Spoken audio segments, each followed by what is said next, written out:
that means like now the thing will show up, right? Let me check. Because I don't want to use it if I have to pay money for it, so I'm a cheap guy, you know. So let's check one more time. Oh, we're good, I think. Cool. I think I've got it. I think we finally found the right way to do this. Hopefully. Okay, so the final thing I'm going to check. I'm going to go here. And it should be live now when I refresh, right? It should be live. Oh, it is, but the thumbnail is kind of moment. Good enough, though. Good enough. That's what I say. It's good enough, actually. Frame rate. Okay, recommended 2. But yeah, this is a super scuffed stream as I just try to work through all this. We mute this for a second. Does that look fine? I think we're good. This is very funny to look at, but yeah, I think we're good. So we're just going to get into it right away since I've delayed this long enough. I have delayed things long enough. This time for real. But yeah, we're back. Today we're gonna keep this a little simple. We're gonna be watching some Japan tours from Terra Square. You can just !point tour in chat, or you can just check the description from YouTube, because we're trying to do this on both sites for once, and it's kind of a little interesting for sure. Well, they do give us a little chat thing, so I can see YouTube chat as well, thankfully. Let's go me.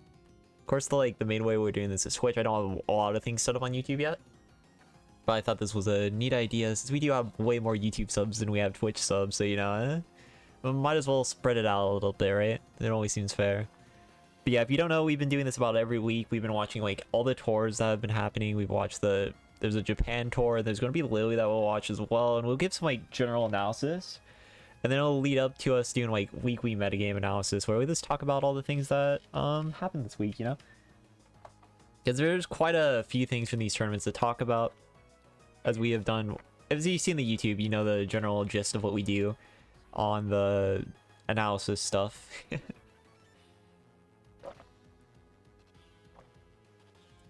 we'll give some thoughts on them. You know, watch CBT live on stream. Oh. I will say though, this does make it interesting because I might stream Honkai through YouTube and Twitch, because I can do this.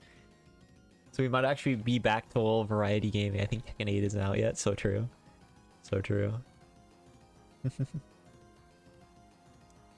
Alright. But yeah, we're gonna just get ahead and start. I'm gonna close out all these other things real quick. Wonka. Oh yeah, I want to check through here first real quick.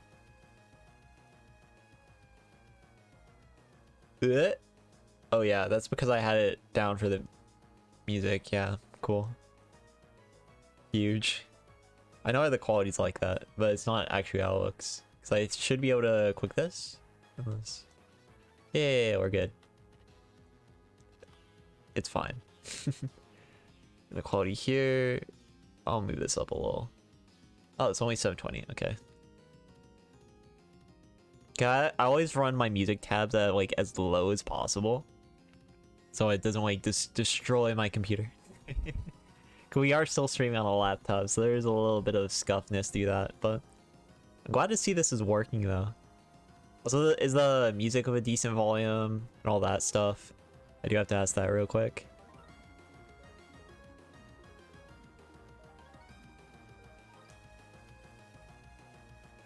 But let's get ahead and start though. Startle, so true. Alright, oh, there's stats. Hold up, I want to look at the stats too. Alright, so, oh my god. Average Flutter main usage, right? Average Flutter main usage. Also, nothing too notable. I mean, this is the metagame you should expect. Arcanine Hazui breaking top 10 is neat, but it's not really a surprise by any mean. As I mean, it's an Arcanine Hazui form. Is this very good? I think this was something that was super underrated at like the start of Regulation D, is just how good Arcanine Hazui form's like typing is for this metagame. in this in general. And it's proven, like, it's just everywhere now. Even sometimes with Ogerpon Heartflame as well. Chi, Flutter, Arcanine, Hisui. Yeah, we get the first match, and it's Munemo versus Kimu. With Glamora Dozo. Solo Dozo, though. Yeah. Okay, Glamora Dozo is very interesting. I think I've talked about this a lot in like VGC analysis. I think the best way to play Dozo is with Glamora, because Glamora is just a general good Pokemon. Like, Ogerpon really doesn't like dealing with Glamora, and there's a lot of flying types that don't like Glamora necessarily either. And if you can get like Toxic Stall down, and when less people are using like Amoonguss, and Cresselia, even though it's on this team, has kind of dropped off a little bit as well, because now we have like other Trick Room options like Dusclops. Indeedee has kind of come back a little bit as well. So with Cresselia and Amoonguss starting to like fall a little bit, Glamora with Mortal Spin became like very good as a way to this spread poisons around, because I think the general trend with Glamora that we notice is when people don't have a way to break toxic spikes or heal themselves with like Pollen Puff or like Lunar Blessing, Glamora is just a very, very strong and hard Pokemon to deal with. And this is a team that really just shows off that concept. You see the Glamora, Dragonite, Flutter, Iron Hands, Ogerpon, Heartflame, and the Dondozo with Heavy Slam and Yawn, which is kind of the Dozo set you should expect for these solo Dozo teams. Just make sure they can hit Flutter main, which is the main like way to break it otherwise and get that Oko pressure. And on the other side, we see King Gambit, Cress, Chiyu, Ogerpon, Landorus, and Iron Hands. Interesting though, the Chiyu is kind of alone, but it's fine since it's like Chiyu's alone even without the special attack synergy from other Pokemon. Still, this is a strong Pokemon, right? You got the choice specs, you're doing a lot of damage, so it kind of like makes sense in general. So we see Dragonite, Dozo, and two Lando Crest, and this is part of where Dozo's like very useful. You can kind of yawn, you can sit on this like really well. They can't really hit your Dozo with Lando or Crest at all, so you're just very safe to fire off yawns and kind of like slow down the tempo of the metagame quite considerably. And you do need to put Cresselia to sleep, even though Cresselia is not the most active Pokemon, because otherwise it'll quick Lunar Blessing and it'll instantly wake up from the yawn, which is not very good for a yawn spamming Pokemon for sure. But with that yawn and then with this Dragonite attacking, you're going to be able to put a lot of pressure on, because we see that all Lando could do there is this U-turn out, and that's just not very high value ultimately. And now you just see the yawn spam. We do have to wonder where the outrage goes, because like if this is King Gambit coming in, then like outrage hitting it is not going to be a big deal. But if it's Ogerpon, that should be an Oko. So, ooh, Icy Wind, it is faster than the Dragonite as well. But Ogerpon is also walled by Dragonite a bit, so a little bit rough, I would say. Does this go into Ogerpon? No, Cress. And still does 2 at KOs anyways. The good thing here is I think you can go for Icy Wind and a Ivy Cudgel, and you probably should KO the Dragonite, or you could just threaten a Grass type move into the Dondozo and force it to Terra. Even though I do think Dondozo actually lives the Grass type move, so you should be fine with this yawn without tearing. Like getting forced to the Terra is a sneaky way to just lose the game off nothing. Cresselia might be forced to switch, but that's fine because that means Dragonite lives and gets another outrage off. So outrage puts like an interesting little theoretical pin here. Is like, actually never mind. Icy Wind probably gets the KO here on Dragonite because actually it got hit by the Rocky Helmet, right? So that's actually very unfortunate. If that was into Ogerpon, this would have been a fair bit safer because you would have got the KO on Ogerpon and you would have actually have had a decent advantage, even though you still would lose Dragonite in the next turn to the Icy Wind plus whatever the partner does. But yeah, we see the Cudgel. Try to read the Terrestrialization, but there was really no reason to Terrestrial there. And Icy Wind doesn't KO, actually. Okay. So Dragonite can force a KO here. And Cresselia, if it's on to Ogerpon, this could be a very devastating play.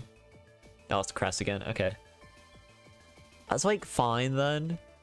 It's still like bad though, because like here's the thing. You're getting so much pressure out offensively that it's just like hard to really deal with for them. It is very hard for them to deal with. I'll move this here. There we go. Yeah, we see Glamora Flutter Mane in the back. I don't really think it's too much of a problem. Like, you lose Dragonite, sure, but you got the Yawn down, so you're actually a fair bit safer. And with Glamora in the back as well, you should be able to deal with most things that could come out here. Landorus is a little bit scary. It does threaten a lot of damage output, but it shouldn't actually... It can only choose like one move to use, and Dozo can hit it with like Wave Crash or Yawn and the spam a bit harder onto it. I do think Ogerpon's also threatened to switch out a bit, because like Moonemo is threatening a double protect, which is a little scary. Though here's the thing of why Yawn is still a good move in competitive Pokemon, even without the threat of like Dynamax. Like, what would normally make it good is this why you get these kind of semi-locks with Yawn, where your opponent feels forced to switch out because Sweep is so damning that even though you're not getting like necessarily immediate pressure, you get this kind of like passive pressure that like this forces switches, forces your tempo to take a bit more advantage with your generally slow Pokemon. And that's kind of what makes Dozo very valuable here, is you can go for the re-Yawn. Yeah, we do see the U-turn, which is a very cute play to negate the Yawn a little bit and still get Ogerpon in. But ultimately, you're still just going to have so much more pressure from Moonemo's side, as now he can threaten another Yawn, and then you have to switch the next turn, or you just fall asleep. And also the Glamora gets a free attack too, because there's just not really much offense happening on Kimu's side. So this is very advantageous for Moonemo and how he just wants to operate overall. Like, I do not think this is a play that really should have you at any concern here. But yeah, we'll see. The Ogerpon's going to come back in. What's the Glamora doing though? Is this a Sludge Bomb, or is it this like an Earth Power? If it's a Sludge Bomb and it can Kingambit, then that's a little bit of a good play. Oh, Power Gem into Lando. That's good. That's good. Get some neutral damage there, and now you can like Spiky Shield, and you get the Poison Chip coming in. Let's go for the Yawn into the Lando slot. So he did get a little bit red there. It's a little bit red, as he kind of, I feel, didn't expect his opponent to go for that Toxic. Didn't expect the opponent to go for U-turn into Glamora, and because they did, they said the Toxic Debris to have the Lander, to have their Ogerpon get poisoned so it can't get yawned anymore, which is actually like a very funnily smart play. Unironically, that was a very smart play.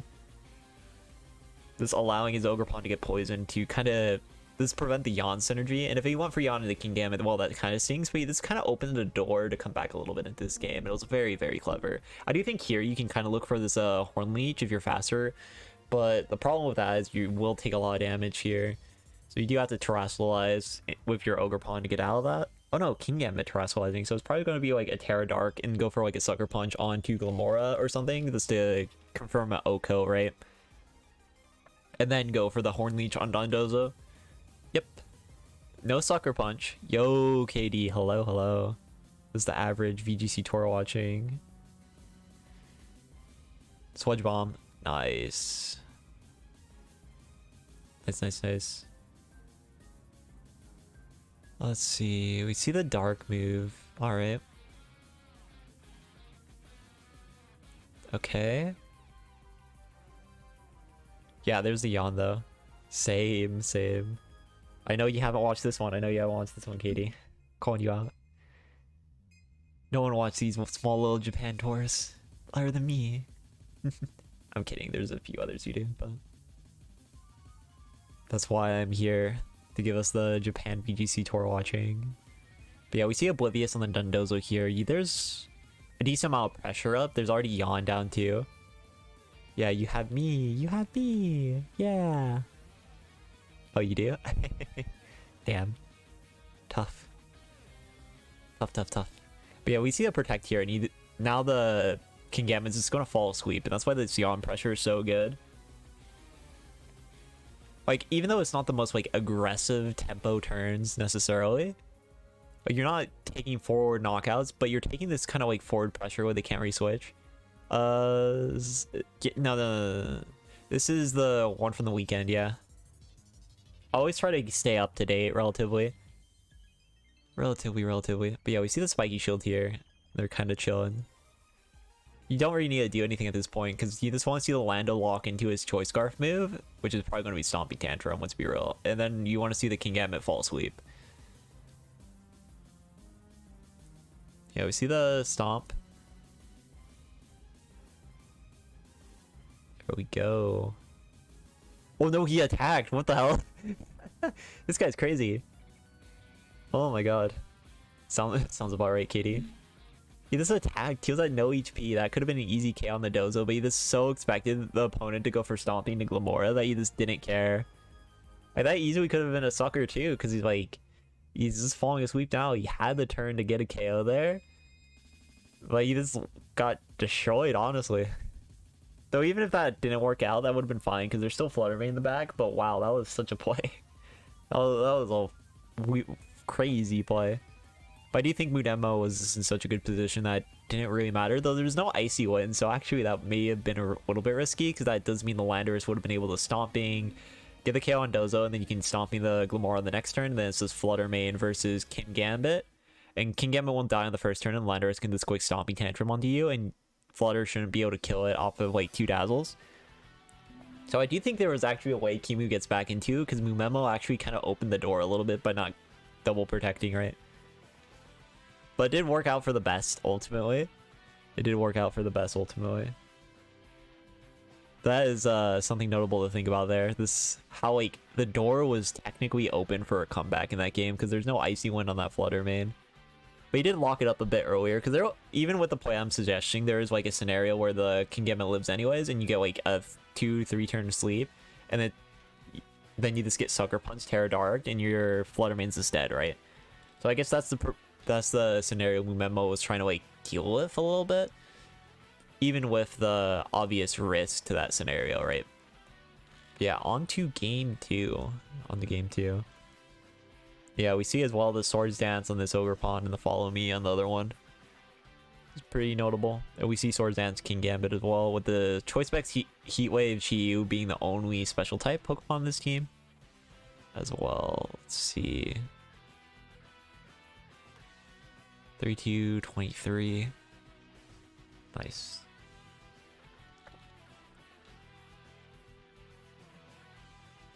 Yeah, the Spiky Shield, Cresselia Lando into Glamora Dozo again, but we saw last game how there's no real pressure from Kimu into the Dondozo with Cresselia Lando, so it's just able to quick yawn. You do have to yawn the Cresselia first. That is the one disadvantage about this position, right? Is you do have to yawn the Cresselia. This to prevent Lunar Blessing to be from being a scenario here. Yeah, we see the attack into the Glamora there. Yeah, we just get the yawn. Now Ogerpon's in, but Ogerpon does not threaten the KO on Dondozo. And Dondozo does threaten like a Wave Crash onto Crest to do damage too. But really, you're just going to quick yawn into Ogerpon or yawn into the Crest again just to prevent a switch out into the Landorus. Like, there is a big play you could potentially Wave Crash Crest because Lando might switch in here. And they might just go for Horn Leech, right? But I don't think that's realistically what I would expect to happen. I would just expect maybe a King Gambit switch, because it's a Steel Dark type, so it's better into the Glamora, and you can then start looking for Swords Dances later. Because this is Oblivious on the Dondozo, so King Gambit actually could potentially get set up. But yeah, going for the Yawn is a generally safe play. And we'll see it. Yeah, Cresselia switches. Do we see the Ogerpon Terra? That could be another interesting thing to force early, right? No, we see the Spiky Shield actually, so that's kind of fine. Kind of fine. But the Yawn's just going on King Gambit, so it's a little bit awkward. But there is one thing you can do now, because this is how this worked out, right? Oh no, it's just a Wave Crash. Yeah, he tried to read the Lando switch in with that. Okay. Alright, that works out perfectly fine for Kimu. Kimu can just quick Swords Dance here. There's not much really stopping it, and you might go for a Terra Water on the Ogerpon as well to prevent the Glamora from ever really KOing your Ogerpon. You just look for a Swords Dance setup to try to just maximize your win condition a little bit. Let's see.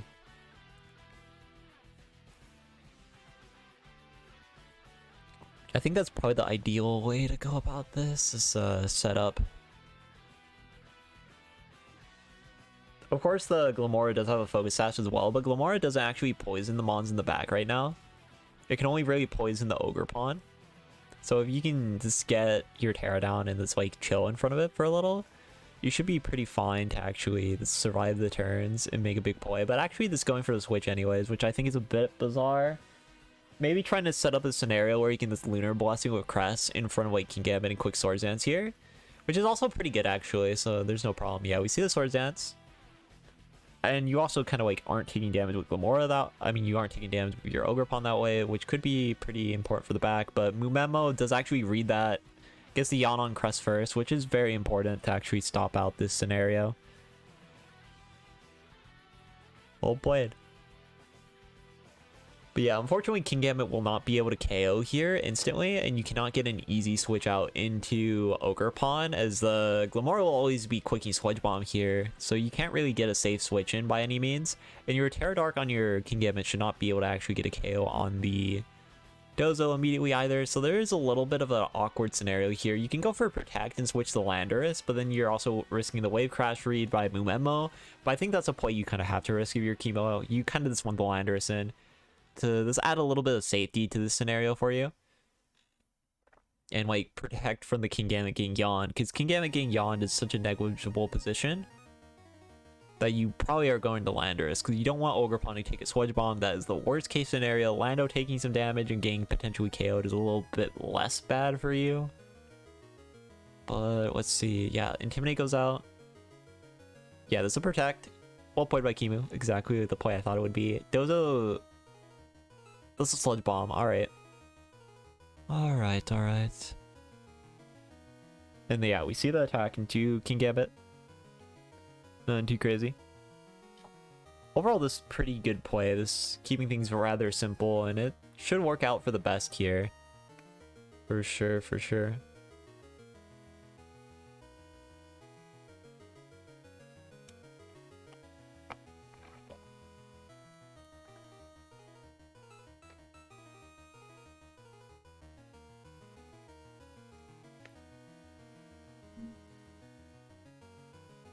And yeah, now you can actually look for U-turn out into Cresselia here, and you're actually rather safe. Because, like, the only fear, right, is Earth Power from Glamora, but you could look for U-turn Sucker Punch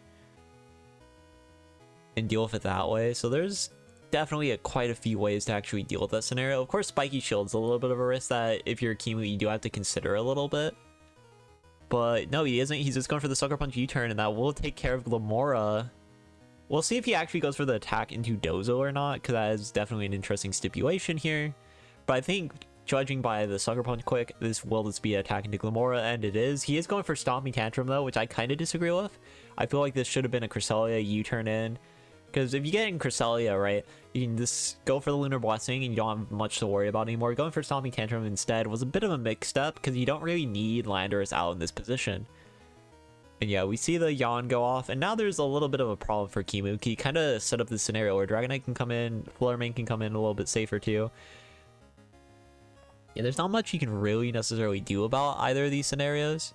Of course, there's this way more switch tempo, this having Cresselia and Ogerpon in the back still at like full HP.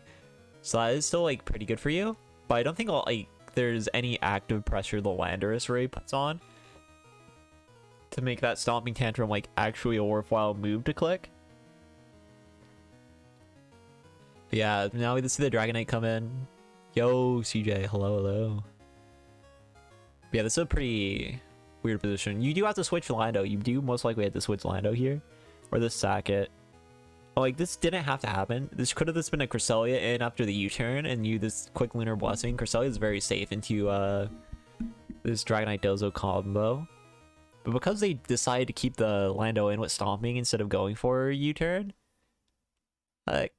makes this a likely sack, or you just sack whatever comes in forward in the back, which I think is a very awkward scenario.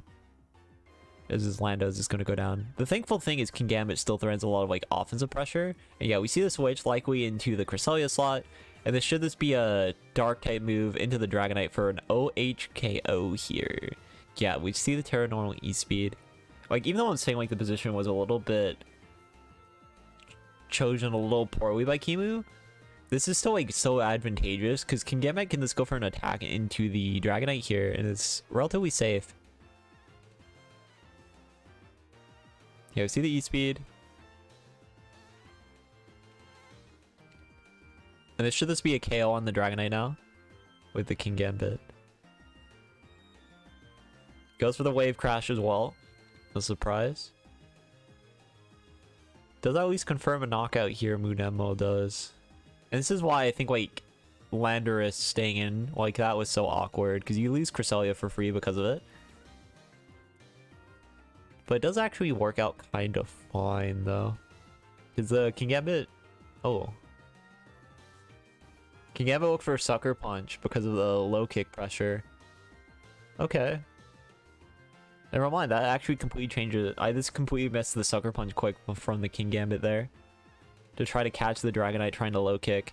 And because the Dragonite had this quick E-speed, now this positioning is actually really, really bad for Kimu. As now this Kingambit's asleep. You need an instant wake up. You need your Ogerpon to be able to like cook through this a little bit. Of course, Ogerpon lives the Terra normal Dragonite attack and can get like Cornleech healing on the Dozo, but I think that was a bit of a misstep for sure. The good thing is E-speed is still resisted by Kingambit, so you do have a little bit of safety in this kind of scenario, right? But that is something you do have to really think about, because like you're really starting to take a lot of damage output here. And you need this Kingambit to wake up as early as possible to actually be able to KO this Dragonite as well. Like, this is going to be the first turn of sleep here, so you have like at least 2 turns where you just can't click with Kingambit, really. We see the Spiky Shield, stops the E-speed.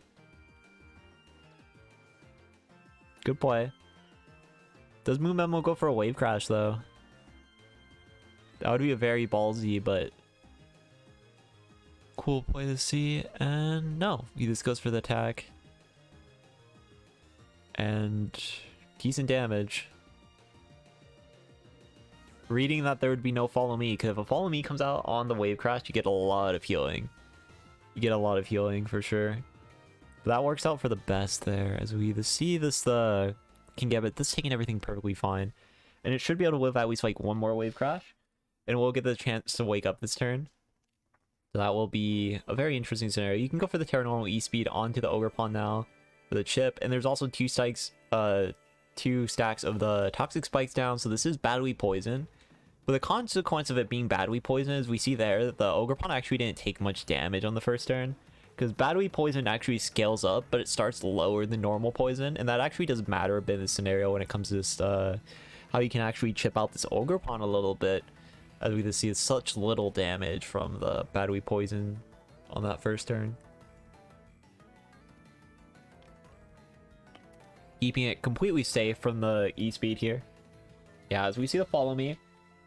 I do think this was a little unadvisable, but if this is a Wave Crash from the Dozo again, this is a good play. And Kingambit needs to wake up. As the fundamental key, Kingambit does not wake up this turn. And he does just go for the Heavy Slam too, but it doesn't KO. But the Poison is actually at a range where it actually has a chance. Also, I'm going to move this now. There you go. Just so I can see the HP bar, but Poison KOs it now. And Kimu that's got red there. Mumemo's is playing really, really good throughout most of these turns, and now we see the Landorus come in, but this is where it's actually about too late.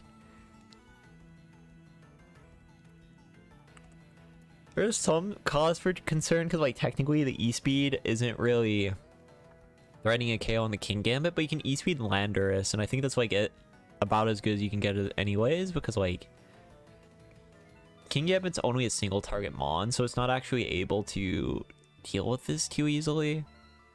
Like, it can't really sucker KO Dozo. Dozo's way too bulky for it, so I think E-speed Wave Crash into Landorus is actually like rather safe. And should be enough to like just confirm the win. Going to Kingambit's fair too. Ooh, actually going for the switch out, trying to read the target.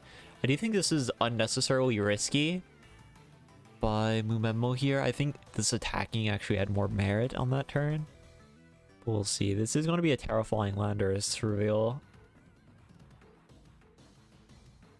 Oh, he didn't even bother. It's going for the Rock Slide.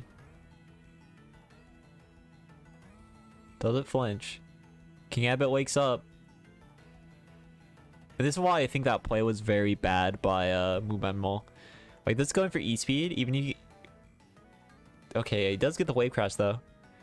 Doesn't KO. But the key thing there is he got the first wave crash off. Because now you just bring in Dragonite and you click E-speed. It is that simple. And there's 5 PP on it. He did use his little PP max right there. And that does matter quite a bit. As we see, like, Kingambit can protect here, but it's not going to make a difference. Landorus is probably going to look for the Terrestrialization here to maybe, like, give it another chance at life. But it's just not going to be enough. It is just not going to be enough at all. There we go, the Terrestrialization. You can look for Rock Slide damage on the Terranormal Dragonite, though, and that's going to add up a little bit. But it doesn't do enough where it's going to get a KO on a double protect. But he will try, though. He wants Rock Slide flinch, Rock Slide crits on Dragonite. Those are the scenarios he wants. See if he can get them. Ooh, this doesn't get it. Does not get it on the Dragonite. That was the most important target, and Dozo doesn't get flinched either, so that's just the easy wave crash. You'll die to one more, and you don't have enough damage into the Dragonite either. You need to double protect here, get a Rock Slide crit into Dragonite. And even then, it's just asking for way too much to actually confirm this game, as there's just no reason Mumemo does anything else other than E-speed wave crash here. And this should completely lock up this game, as we don't even see the double protect attempted, knowing that there's this, even with a critical hit, you are not KOing Dragonite here. You would need a triple and flinch, so it's just the odds were way too low, and Kimu's just like, I don't even want to bother. This game is just wrapped. And we see the Rock Slide go in. Does it get the flinch this time? No, it doesn't yet again, and Dozo this gets an easy knockout there, confirming the game for Mumemo. Very well played. Very, very clean game for sure. Alright. Let's skip ahead a little.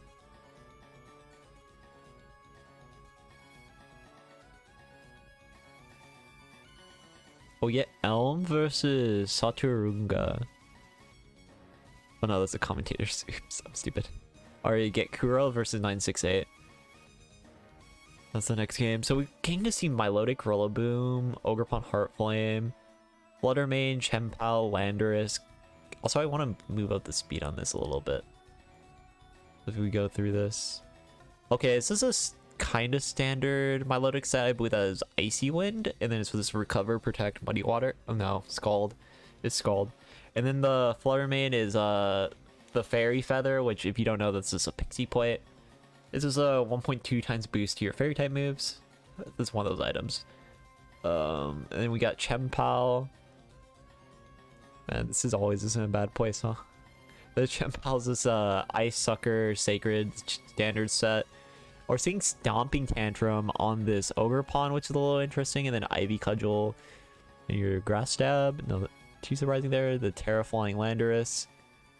And Moonblast Dazzle Shadow Ball Protect on Flutter. The Terrafire Rillaboom with Fake Out. And U-Turn Grassy Glide Woodhammer.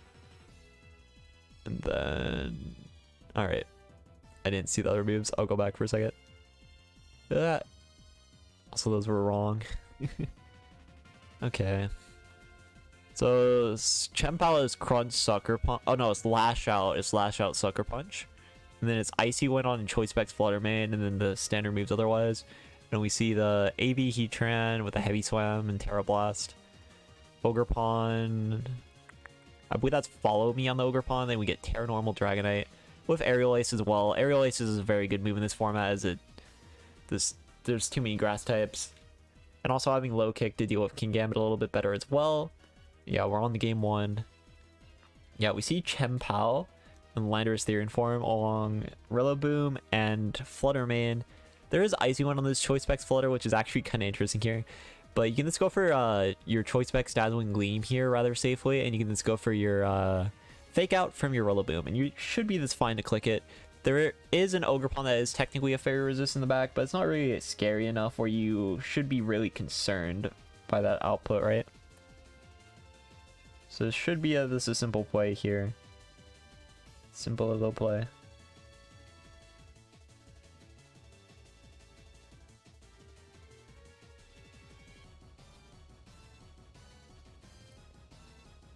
Alright.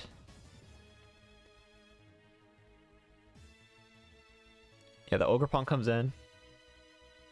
Let's see how much this Dazzling Gleam does. There's the Protect. There's the Protect as well.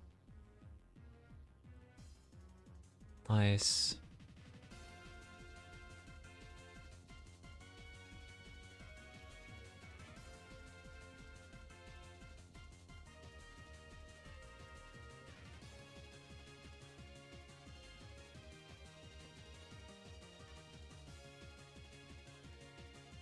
Yeah, that did a fair bit of damage there. This is a pretty good position for 968 here. Just getting a lot of output there in return.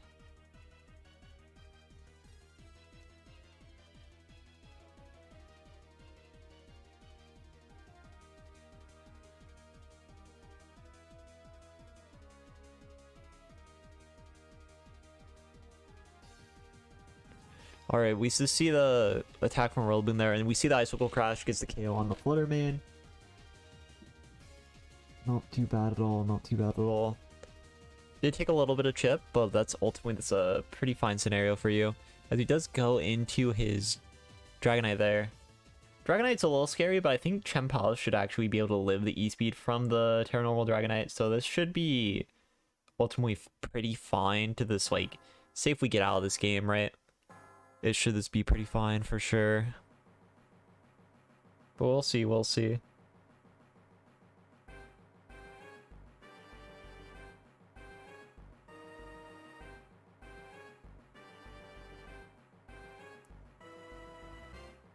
Alright. There's Chien-Pao in the back. Then the Terra Normal E-Speed. Okay. Like, it will KO the Ogre Pawn. I don't know. I do think with the Grassy Glide double up, it will KO Chien-Pao. So this is a bit of a read scenario by Kuro, though. Kuro might actually choose to double attack here instead and just ignore the read scenario altogether. It'll be interesting to see which option it shows. Chien-Pao does protect, so he is ultimately choosing that the E-Speed will go into the Chien-Pao. Oh no, this double protecting. Alright, fair enough. This tells me on the next turn that Kuro will actually be forced to go for the double attack play, I believe. Or maybe try to switch around one slot, but I don't think there's a good way to switch around here necessarily. But maybe threaten the, whatever is the E-Speed slot, you threaten the Flutter Mane coming in. That could be an idea. Of course, Flutter Mane is a ghost type and it will be this immune to the E-Speed, so you are able to use that to your advantage a little bit. You are certainly able to use that to your advantage quite a bit. We'll see what the ultimate option is here. It should work out pretty well, though. Should work out pretty well.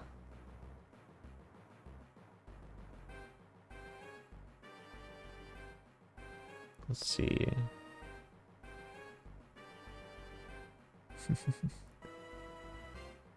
Yeah, the Ogre Pawn switches into Flutter Mane. Yeah, he's trying to bait the E-Speed here. Does he get it, though? Rillaboom switches into Chien-Pao.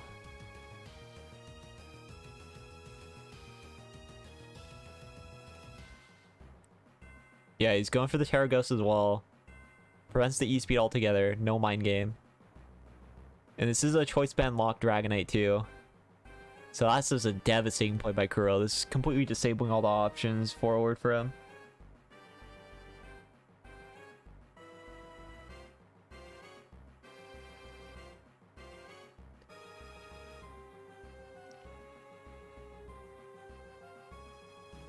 And yeah, there's decent amount of damage there from the Chien-Pao into the D-Knight. Now D-Knight is in a complete pin position. You can go for a switch.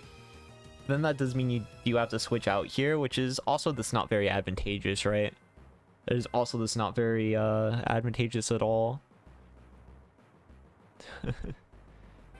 Yeah, there's just not much happening. There's a dark type move on Chien-Pao. Chien-Pao could maybe try to force a switch.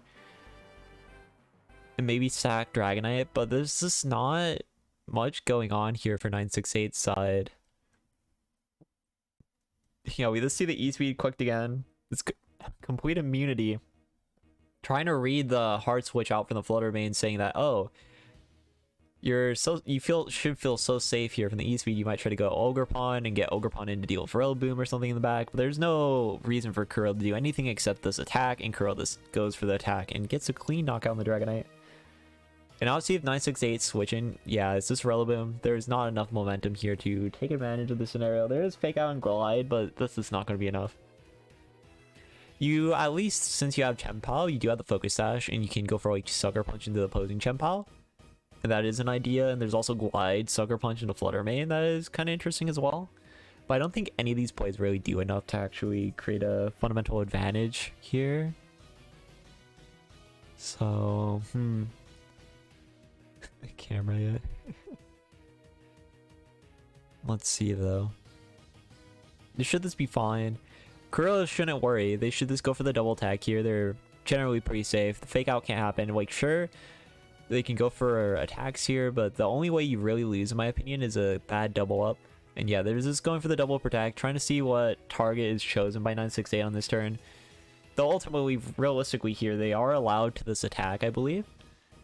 So this mind game is not really as big as you would think. Like, the only way you lose is if you switch out wrong slot and then you get double targeted by 968 on the right one. And that's what 968 is probably banking on. Though maybe 968 adjusts and goes for the critical hit on Flutter Mane instead, actually, and go for Sucker Punch on Chien-Pao, as they didn't show the Sucker Punch earlier. So it does enable a chance to come back in a little bit. Does need a little bit of luck though. It does need a little bit of luck for sure. We'll see. Yeah, Chien-Pao switches. We'll see if Flutter Mane switches. Does go for the Intimidate actually, which should prevent the Sucker Glide double up into Flutter from actually getting the KO. But no, they just double switch. Kuro playing it as safe as possible. Going to Ogerpon as well. Not trying to lose here, as we just see the Sucker Punch fails and the Glide go. Oh, the Wood Hammer go into the Flutter Mane that switched out there. Ultimately, does a fair bit of damage, but it's just not enough to win the game. So it is not enough to win the game at all. This is still very, very favored in Kuro's side. Let's see though. Let's see.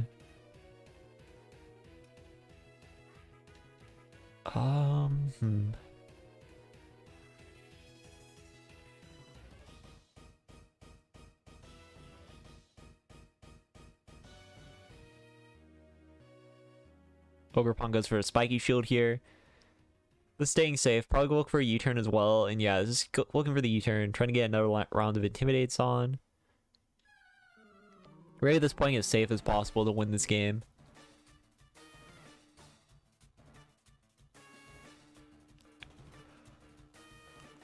Kuro can really do whatever, I think, at this position. Yeah, we just see the Chien-Pao to which is an okay play. Yeah, we see the attack into the Ogerpon, but you're completely fine. And we do see the Wood Hammer into the Chien-Pao, which is the correct play, and it does actually get the KO there, but Landorus will be able to come back in, and now with the 2 Intimidates down, I do not think Rillaboom will be able to kill the Landorus unless he gets a critical hit and the U-turn goes out. But Chien-Pao will go down to U-turn, so the Ogerpon should just be able to Ivy Cudgel the Rillaboom on this next turn, and there should this be a complete pin here. As we do see the Landorus Theory and come back in, and there should be a U-turn and an Ivy Cudgel for Kuro to finally lock up this game. Pretty decisively. Yeah, let's see. I don't think 968 has any momentum to move around anymore. Should this be a complete pin, not even critical hits can really save this. You can look for a crit glide, and I think that is the option that you have to look for. Or a crit Sucker Punch. Yeah, we see the U-turn that is going to get the KO on Chien-Pao. Not even going for the crit on Glide, as knowing that it really wouldn't matter. Yeah, the U-turn comes out, and should this be an Ivy Cudgel from the Ogerpon here. We see Flutter Mane come back in. Yeah, and that's game 1. Well played. Good execution as well. Just cleaning that game up as safely as possible. Which there were technical things that could have gone wrong, as there always is, but this is a safe way to end a game, and it really just locked up the game really nicely for Kuro there.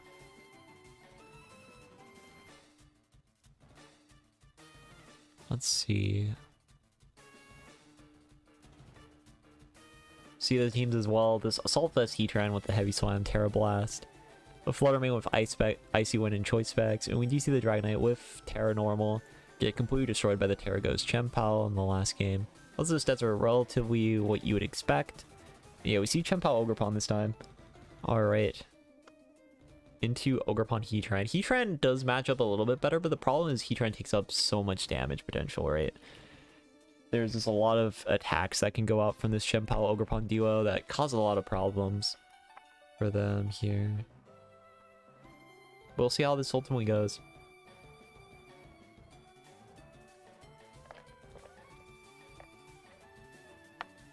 I do think this is also a double attack here into this Heatran.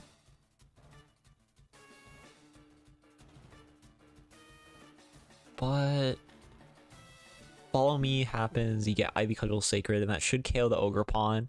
So I do think this is just a... Oh no, they actually target the other Ogerpon and try to go for a flinch. Oh no, they're going for the double knockout with Ivy Cudgel. They are faster as well. So let's get a clean KO there. But Heatran does have the opportunity to click a fire move here, as it does, and gets Heat Wave off. So that's actually a pretty okay trade for 968 if you ask me. And they are Terra Fairy as well, so they are threatening a Terra Fairy on this next turn. That does add a little bit of reliability to their game plan here. It makes things ultimately work out pretty fine for them as they go back out into Chien-Pao. They do go back out into their Chien-Pao here. Let's see, let's see.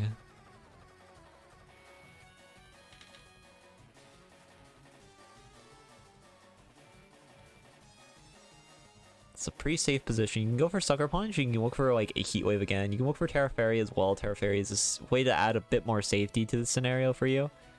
There's a little bit of fear of the Chien-Pao going for like Sacred Sword into your Chien-Pao and breaking your Sash. That could be a little bit annoying.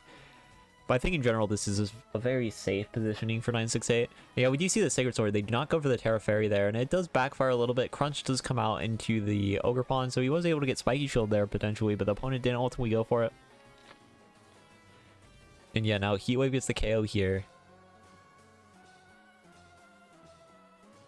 We'll see how worth it conserving that Terra is. I do think I would have preferred to see the Terra Fairy, just to minimize damage output. You are an AV Heatran. You would have lived most of these Pokemon pretty fine.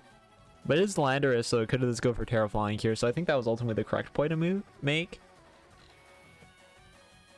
And Chien-Pao's Sash remains unbroken too, so that's also very good for you. You have to look for a Terra Flying here with Landorus just to try to dodge a little bit damage output. The problem is you are being threatened very heavily by this Landorus on both slots. Though, since Ice Spinners is going to come out potentially as well, you might have to go for a Rock Slide with Landorus Therian to break the Sash on Chien-Pao and look for a flinch, because you don't want to worry about the output that this... Yeah, he goes for the Rock Slide. Doesn't go for the Terrestrialization though, which I think is a little negligible, but Fluttermane is actually faster than the Chien-Pao there. So we're seeing these Fluttermane and Chien-Pao do actually speed tie, since we already saw the speed information earlier, and the Rock Slide flinch does happen on Heatran as well. So that's actually a game-winning play by Kuro there.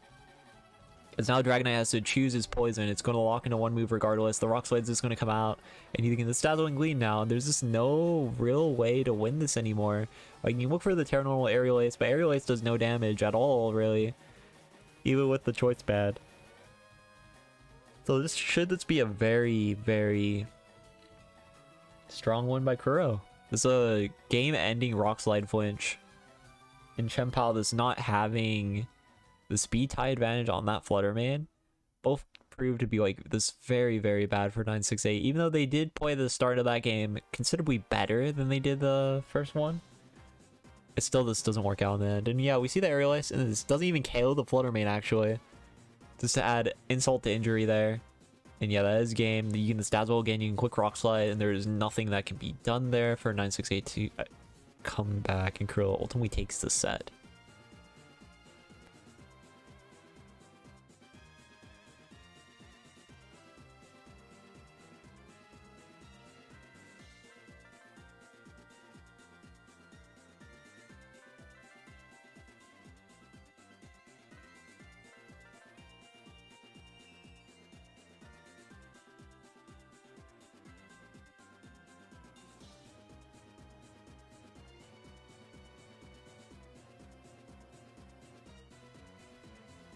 All right.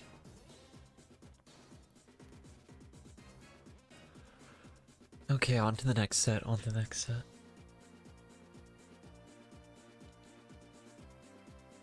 Da, da, da. I'm not gonna lie, talking that fast kind of hurts my throat though. Just a little bit, just a little bit. So I do need a little bit of a breather for sure. Let's see. Oh, I had that point on my other tab. That's kind of awkward. Okay.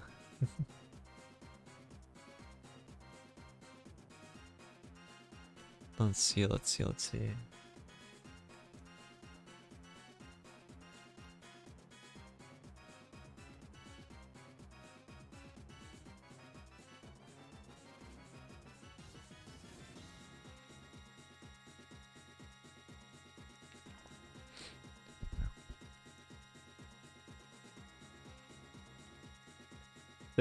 This next game should be the top 16. Of course, I check out these tournament series, you know, they do a lot to host this, so it is a good thing to support them as well. It is quite a good thing to support them.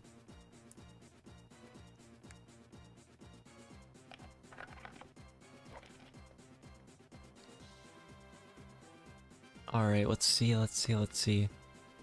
On to top 16. Oh, I actually do have to go to the bathroom too, so I'll be right back. Classic me. Yeah, I'll move it to there. And I'll be right back in 1 second.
We're back, we're back.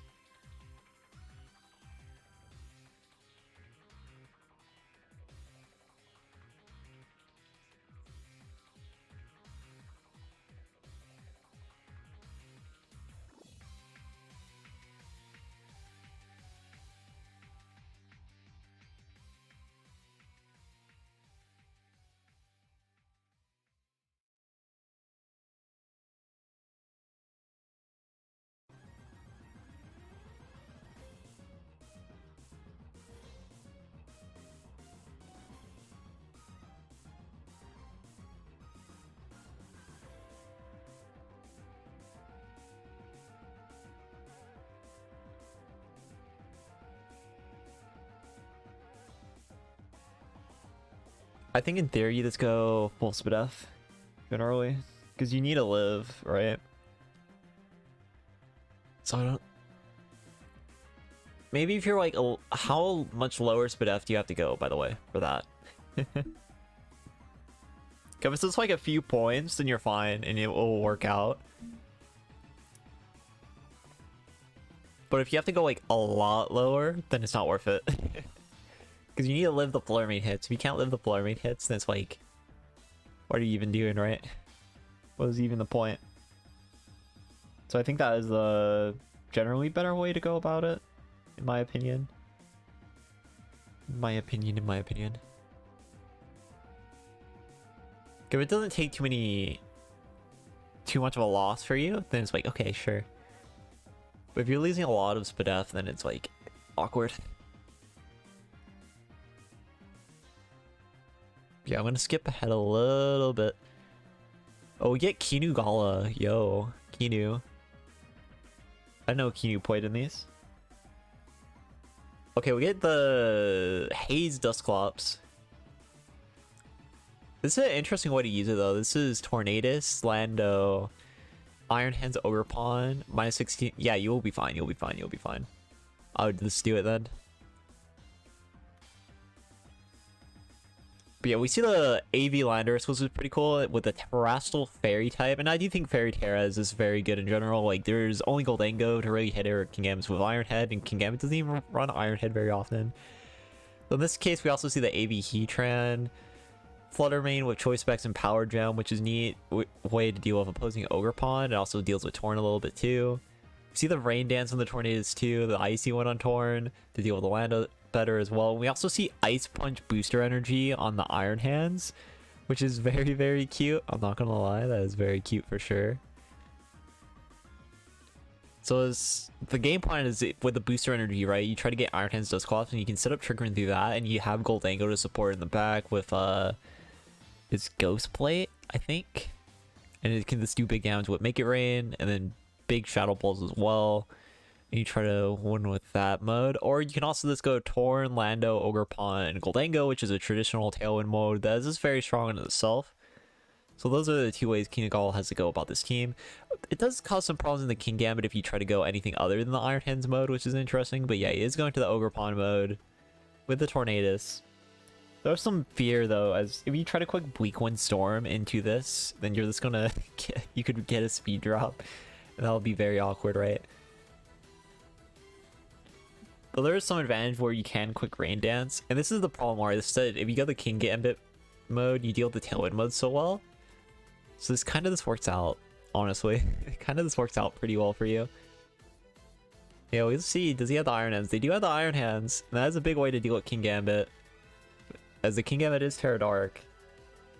But you need to hope you do not get the speed drop. Getting the speed drop here is devastating for you, and we see how much. Oh my god, the crit! Like you turn during electric amounts of damage there. It's completely annihilating Ogre Pawn. And this is a free switch into their... Oh, they're switching to Fluttermane actually. I was thinking they would switch to Ogre Pawn. But yeah, do we see the speed drop? See it in Fluttermane. Not a Kingambit though, so they do get out a little bit better. Oh, they get the crit return on the Fluttermane too. Oh my god, what a start to the game. 2 critical hits immediately, and we see the Swords Dance from the Kingambit here. The good thing is there's still Iron Hands in the back for Kinugala. As long as Iron Hands put the booster energy there intact, you should be able to get through this Kingambit decently. But the problem is still, if you all too many Swords Dance, there's still redirection options through this Amoonguss in the back as well. And there is no taunt on the Torn. So if Amoonguss comes out on the field and can like prevent the Iron Hands from getting an open target in the Kingambit, that's a good way for Burari to actually just take care of this game completely. This through the redirection potential, right? And yeah, we have the Landorus come back in. Pretty safe. There is no Tailwind set up here, so you will have the speed advantage on this Tornadus that you can take advantage of right away and just go for a lot of output here. And you still just have the +2 from the Swords Dance as well.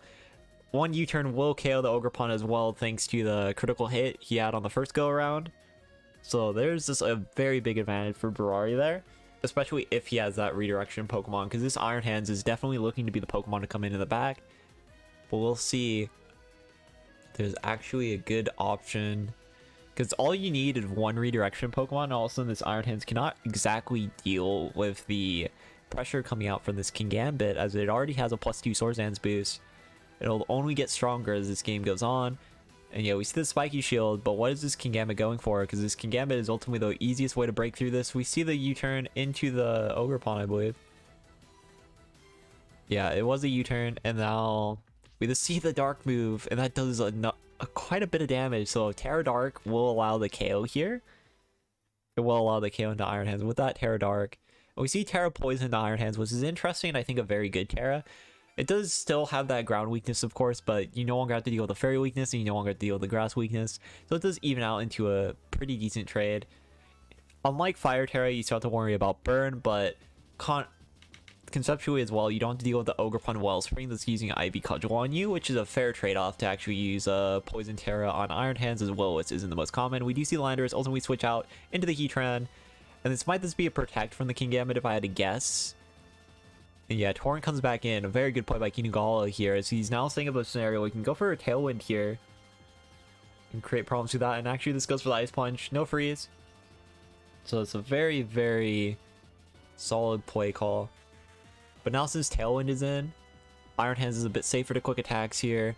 Barari is threatening the switch out into the Landorus again, but it's a little difficult because you would lose your Swords Dance boost, and the easiest way for Barari to just take over and win the game immediately is through the Swords Dance on the Kingambit, and there is no redirection option. That was a keynote I started this game off with, is this talk about Kingambit puts redirection is the easiest way to deal with the Iron Hands for him. But since they don't have it, there's not really an easy way to take care of this Iron Hands. Yeah, we see the Intimidate down, but because it's booster energy, you are able to get a KO with Ice Punch, or this do a lot of damage with Drain Punch if they try to stay in with their normal Terra Heatran. But they do ultimately go for the Terra Fairy, respecting the Drain Punch from this Iron Hands. No surprise there. Alright, Tailwind. This is looking to this be an Ice Punch. Is this an Ice Punch? That's the only big tempo play to... Yep, Ice Punch. He got the read. Well played by Kinu. Now it's Kingambit coming in. The good thing though, even though this did backfire a little bit, you got so much damage on the Iron Hands that this is Sucker Punch range. And there was no way to tear around the ground type weakness. So even with Kinugala's excellent read, right? He is still in like a very negligible position. Because he has a Goldango in the back, he has an Ogerpon in the back. But even with that KO, right? Since you took all that damage, you need to have Follow Me with Ogerpon in the same scenario with your Iron Hands in the back in order to actually be able to KO the Kingambit.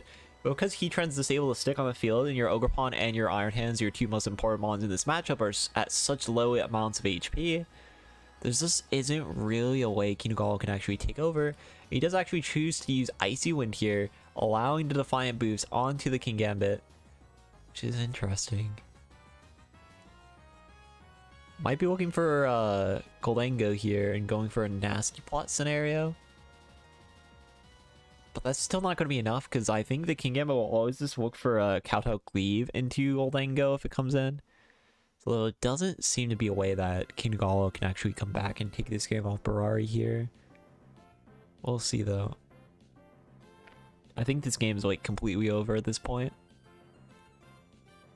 Yeah, he's taking his time. Likely trying to see if there's even a swimmest chance, but there just isn't. Like, you can go Goldango, you do have the Terra Dragon to get around like the fire type moves and like stall for a turn off the Sucker Punch maybe with your nasty plot reveal. But ultimately, if this is just a normal dark type move into you, then you just go down, right? And you're taking too much damage. You can look for the Bleak Wind, and that's like some damage to try to open up Make It Rain KOing, but it's just not quite enough, right? This is never going to be quite enough. You do want Torn to go down here a little bit too, just so you can get Ogerpon in at the same time and maybe bait for a critical hit. But that AV Heatran is just taking so little damage. It won't go down to the Make It Rain, and it here either. So there's just not a good scenario. You still have the Terra Dragon, you still have Ogerpon, but you need something very, very big to happen. Because like Kingambit's probably threatening a Sucker Punch into your Ogerpon. But you need Terra Water from the Ogerpon to actually be able to KO the Kingambit at this point. or a crazy read, get a nasty plot, and then like read sucker punches. But there's just too many Pokemon on the field that do too much damage from Barari for any of these scenarios to actually be like really good for Kinu. And even like Ivy Cudgel with the Terra Water should still have problems KOing the Kingambit here. So really this is just a great pin. Kinu's trying his best to think of a scenario and what Barari, if Barari messes up, how he could win.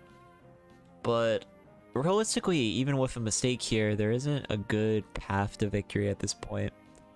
There is the Icy one on Heatran, which does help a little bit. That does mean if you do go for the Nasty Pot scenario and you can bait a Sucker Punch or you bait the target into Ogre Pond, you could look for a KO into the Heatran like that. Nasty Pot this turn and look for a Make It Rain on the next to get a KO on Heatran. But since this is an Assault Vest Heatran, your base Make It Rain will not KO. But he is trying to go for the Ivy Cudgel immediately to KO Kingambit here. Not playing through the Sucker Punch mind game in a different way, because thinking that, oh, Barari might just go for the attack on Goldango, because if my Goldango goes for a Nasty Plot, and the obvious play is if I go for a Spiky Shield, right, then that will cause problems in a different way, as you can just KO the Heatran with one slot, and then also it's Kingambit against two Pokemon. And he does ultimately read it. There is no Sucker Punch. Will this be enough to actually KO the Kingambit, though? And oh, he's faster too. Wow. What a good play by Kinugala, getting the correct read there to completely take down Barari. Barari did get a little bit greedy there, of course. Like, a Sucker Punch would have been a game-winning play, but it is hard to always make those decisions, especially when you're trying to respect your opponent who's just trying to read you back. And yeah, he was trying to read a Nasty Paw and a Spiky Shield there, and ultimately this backfires in the worst way possible.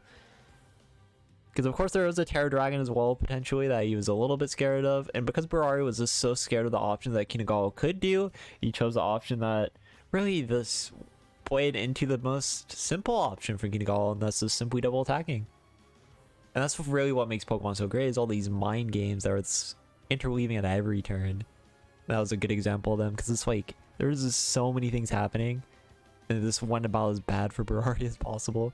Despite how dominant that positioning was, is laying off the gas for this one turn, and this backfired in the worst way possible.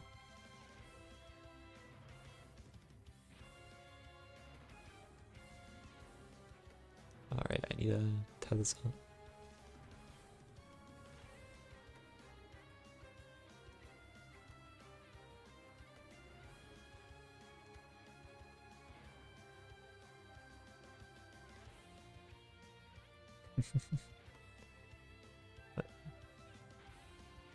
Alright. So on to game 2.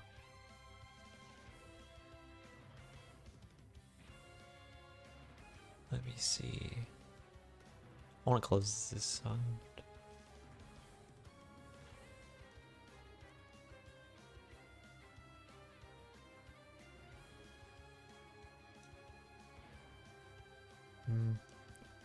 I do think like the approach was pretty good, though. I feel like you kind of look for the same idea there. Like, maybe you look for a redirection user, as I said before, to make it a little safer in the Iron Hands. Because like Kinugala, his goal should be to keep the Iron Hands safe, keep the Ogre Pond safe. And then on the reverse side, Barari's goal should be to set up a scenario where Iron Hands is basically dead, and you have Swords Dance on Kingambit, which he did pretty well that last game, as the Iron Hands on Kinugala's side ultimately took too much damage. But ultimately how he played the end game with his Kingambit was a bit bad. And that did backfire in the worst way. It'll be interesting to see if he can like protect his Kingambit a little bit better game 2 and make a little bit better decision making when it comes to the end game. I think that was ultimately how he lost in that scenario, so it will be cool to see if they can make the adjustment and actually play this out a little bit better. Let's see, there's Iron Hands, Ogre Pond into Landorus, Kingambit. Getting the Iron Hands out immediately is pretty nice, because you do threaten a lot of damage. You threaten the Ice Punch here too into Landorus, and you threaten the Sidrain Punch simply as well. So this is a pretty good position. This is a pretty good position for sure. But it's tough, because like Kingambit could look for a Protect here, the Landorus could look for a U-turn out and then try to bring in something else. Like, you can switch out Kingambit and then you can go for a U-turn and then bring in your Redirection Mon in front of Iron Hands. So it is good that we're seeing an instant switch to Torn to prevent the Grass type. Yeah, and this is exactly what's happening. He's going to a Redirection Mon most likely, And yeah, he goes to Ogre Pawn for the redirection, and now he's going to U-turn out the lander. Ooh, he's stompings actually. So this is an Ice Punch.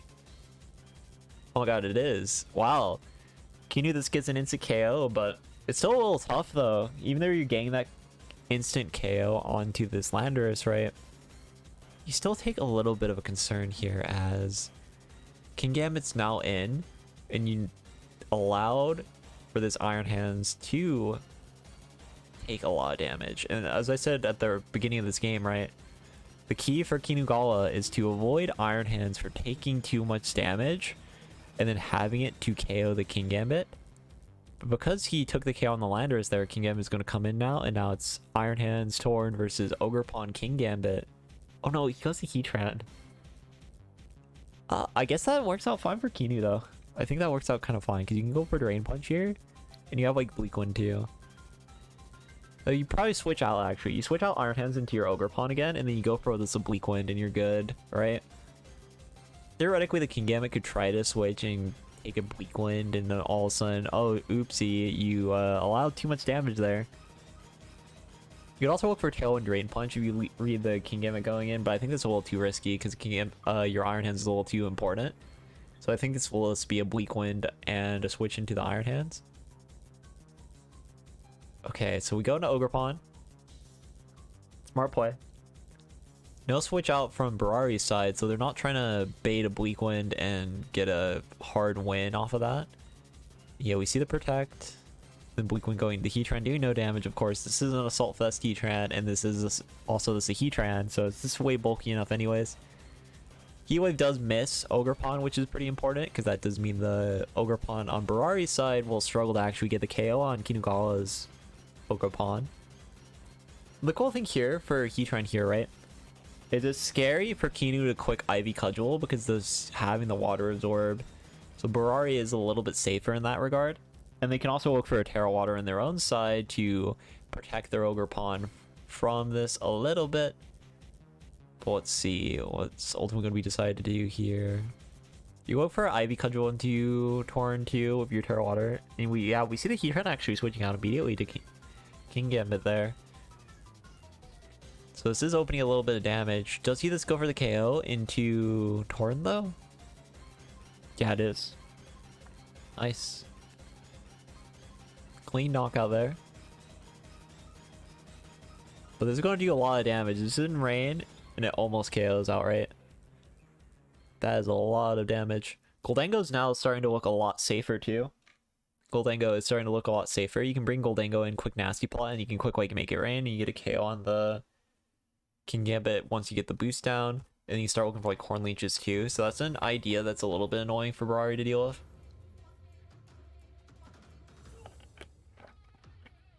Especially because Terra Dragon, essentially this nullifies or the threat of Ogre Pawn Wellspring completely.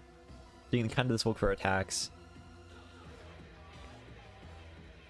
Yeah, that's what we're seeing. The Goldango's going to come in, look for the Terra Dragon option here to come out from Kinugala, but there isn't really a good approach by Barari to actually handle that, in my opinion. So I think this is just a fine scenario overall. Yeah, we see the Terrestrialization most likely here. Could also just look for a straight up Nasty Paw and look for another Ivy Cudgel just for the hell of it, but likely that's going to be a Terra Dragon. No Terra actually, looking for a Spiky Shield and a Nasty Paw. So that is a little bit greedy by Kinu, but he's trying to read that they are scared of the Follow Me redirection. And he actually Kingambit this protects, which is a little negligible by Barari there. And now Ogre Pawn goes for a Swords Dance instead. Which I think ultimately, if you're Kinugala, you should be fine with that scenario. You got your Nasty Plot up, you now throw in the KO onto this Kingambit, and your Shadow Ball should be able to do a lot of damage to the Ogre Pawn if they try to get cute on you too. Thanks to the little Ghost Blading you have.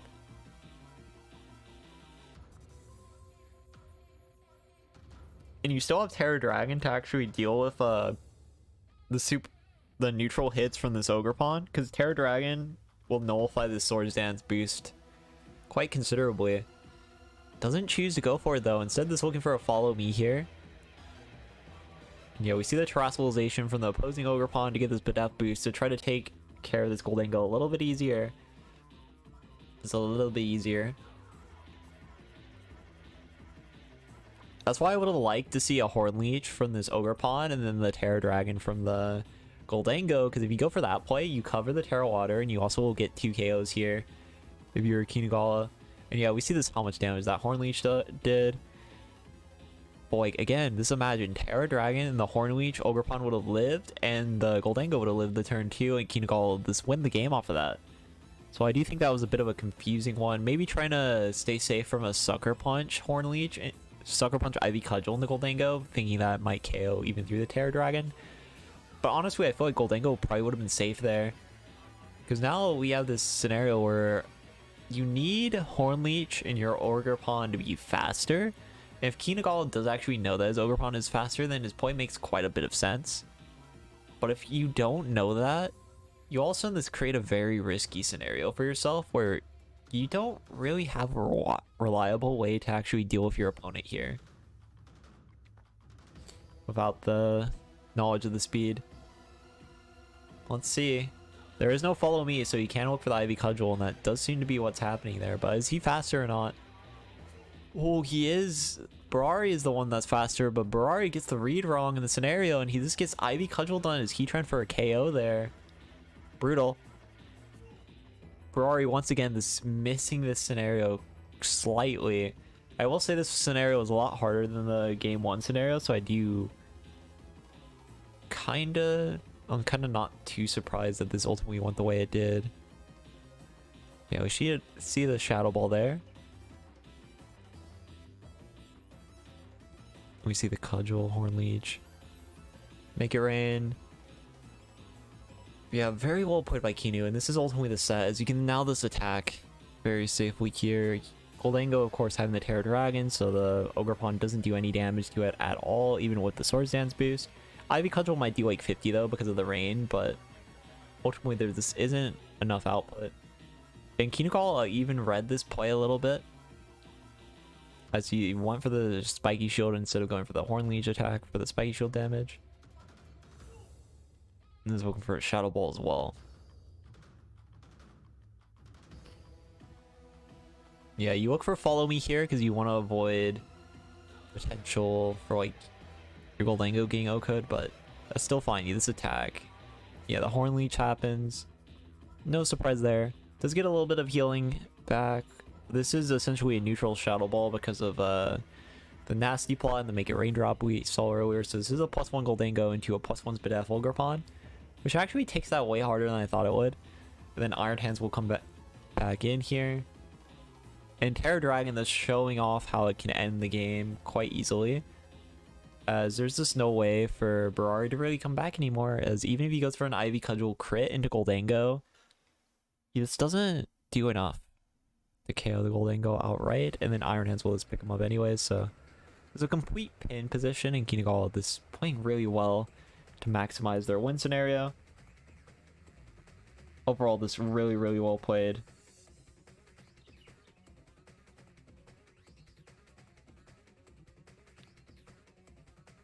Yep. Iron Hands goes down, and now there's a Shadow Ball here. Clean knockout. I do think Barari ultimately just missed like a few scenarios at the end of these games that could have brought them back in. I think game 2 was basically over though.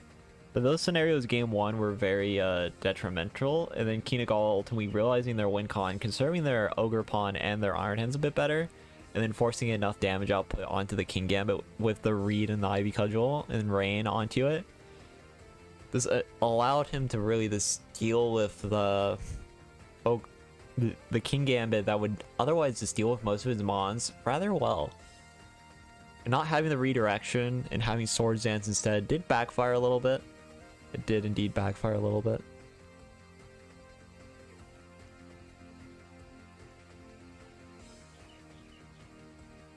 Let's see.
All right, we have like 3 sets left.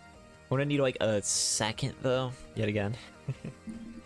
Anything classic, truly.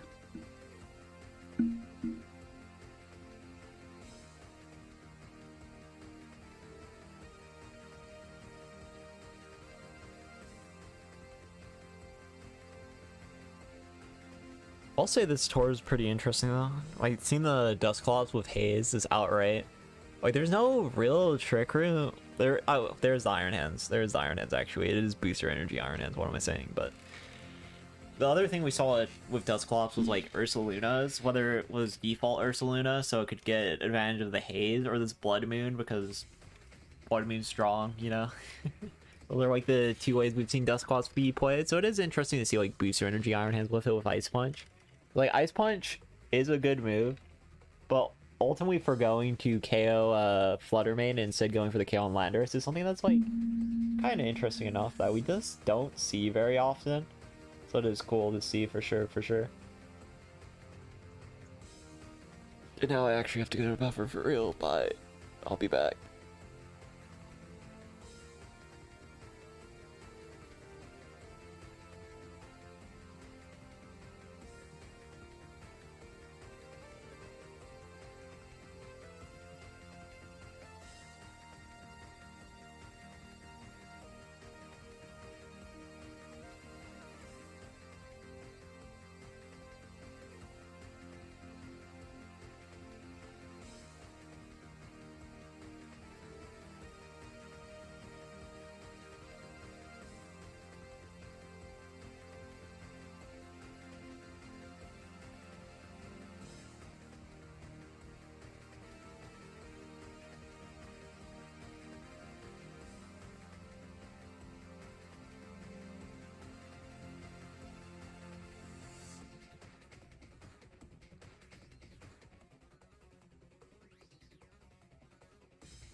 I'm not gonna lie, my disease is active right now. She's not very epic. Not very epic. Whew. Okay, let's get on to the next round though. There is a chance I'll have to like immediately bucket though. We'll see, we'll see, we'll see. We should be okay, hopefully. Yo, hello TD, hello. Welcome. Trying out this a little bit of quirky little multi-streaming, yeah. Yeah, we're watching a Japan tour today. I think I might watch Lily as well. Because I haven't watched like much of Lily yet either. I do like giving a little bit of my thoughts for sure. I believe we're on top 16 now for this. I do believe we're on top 16. We'll see, we'll see, we'll see.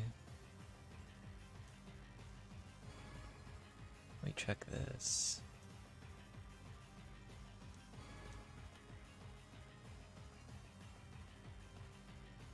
Oh. I'm surprised this is going decently. I honestly thought going to the restream thing it might put more problems on my computer, but it's working out pretty well.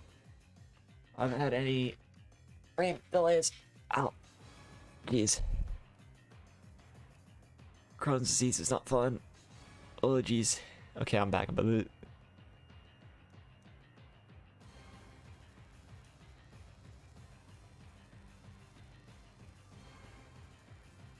alright. I'm gonna skip ahead a little bit now and actually get to the game.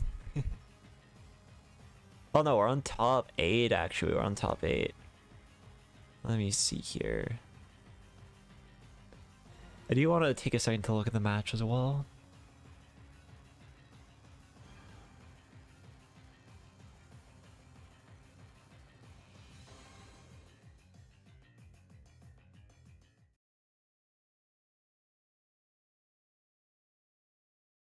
Show me the matchup. Show me the matchup. Show me the matchup. I saw it went to the game very quick, so there we go. Okay, so we're actually, oh shoot, we're getting a team that I actually really want to talk about conceptually a bit. And that's the concept of Snow plus Dozo Tatsu.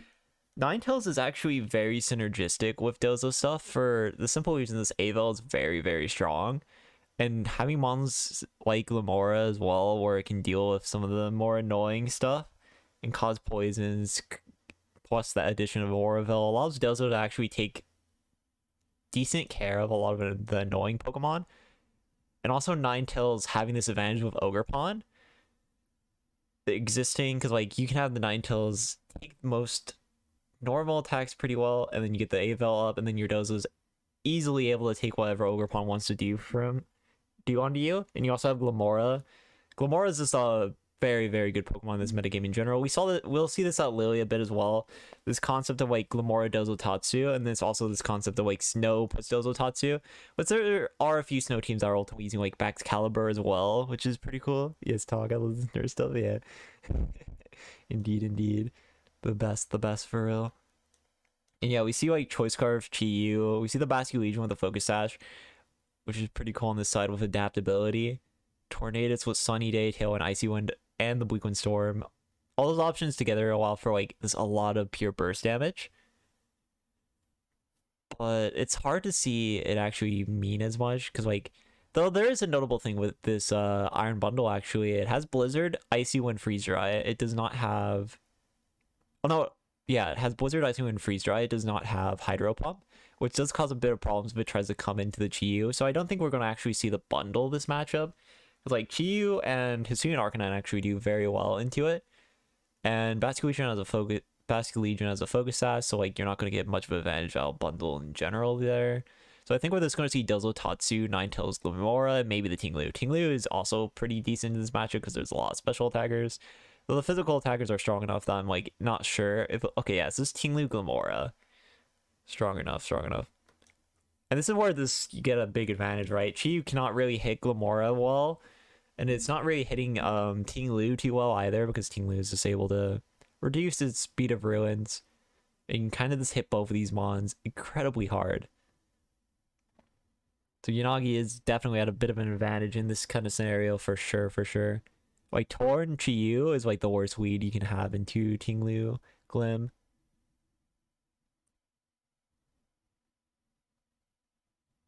Let's see. Yeah, we just see the attacks too. There's nothing to really worry about.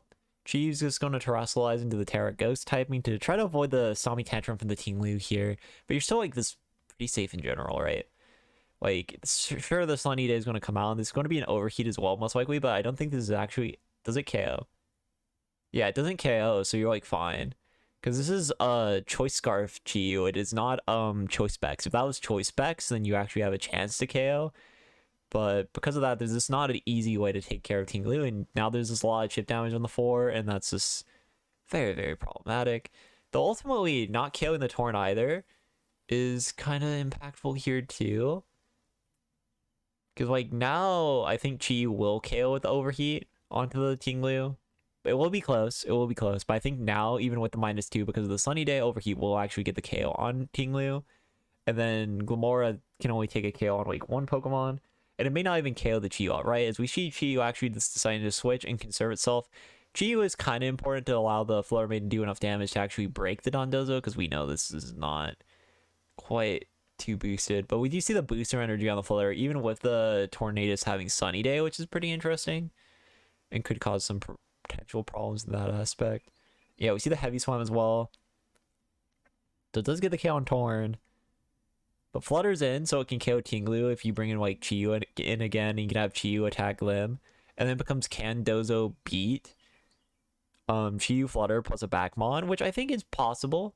I do think that's possible, especially with this amount of chip damage already. It's pretty reasonable that does. Let's see. We see the Spiky Shield. Still conserving his Focus Shafts, as you can expect a double up here from the Dazzle and Dark Pulse into Glamora to KO it. And yeah, we see the Heat Wave actually. So it's probably this Heat Wave Shadow Ball, knowing the calc well enough. Yep. Smart. Anything about this? I play singles usually. Yeah, fair. Thank you for watching though. Thank you. Okay, Glamora comes in. So Glamora is actually pretty safe here. You just have Terra Fire, and you can just like go back out the Tatsu, quick EQ, and you're like good. That's the thing, like the Terra Fire on Dozo is so problematic to actually deal with for Sora, because their only real way to hit it becomes the Basculegion, but Basculegion's not going to be faster, and it's also just going to have to like get into a position where it can outspeed and quick wave crash, which is easier said than done. It is way easier said than done for sure. So this kind of becomes a little bit of a pin position to a degree. Also, the music kind of muted itself, so let's just go back. Good job, YouTube. There you go. Yeah, Tatsu comes in, and now you just quick EQ. And you're good.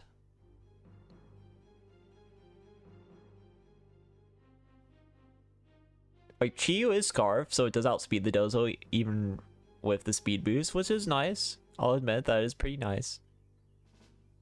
But I don't think it will matter enough, because like this is a Terra Fire on Dozo. I don't think you can actually get through this position. Like the Spadef boost, Dozo of course going to +2 in all stats is like way too much, I think. Yeah, we see the Heat Wave. And we see the Shadow Ball, but like that's not breaking this Dondozo at all. Do you see an order up though? Okay. It might not have EQ then. Or maybe he was respecting Relboom switching in potentially. But I do think this is Basculegion in the back. Which Basculegion will be slower than Dondozo, which can... But it does threaten way more damage with Last Respects and all these mons getting KO'd. Because unlike in singles, Last Respect is not banned. Okay, it does have EQ, so he was respecting a Relboom. But because it's Basculegion instead, if he clicked EQ there, he would have got a double KO and KO'd Flutter and the Chiyu.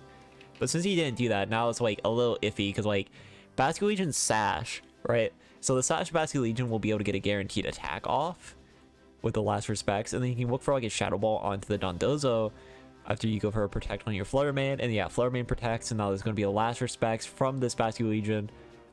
Oh no, it's just a Wave Crab. Oh,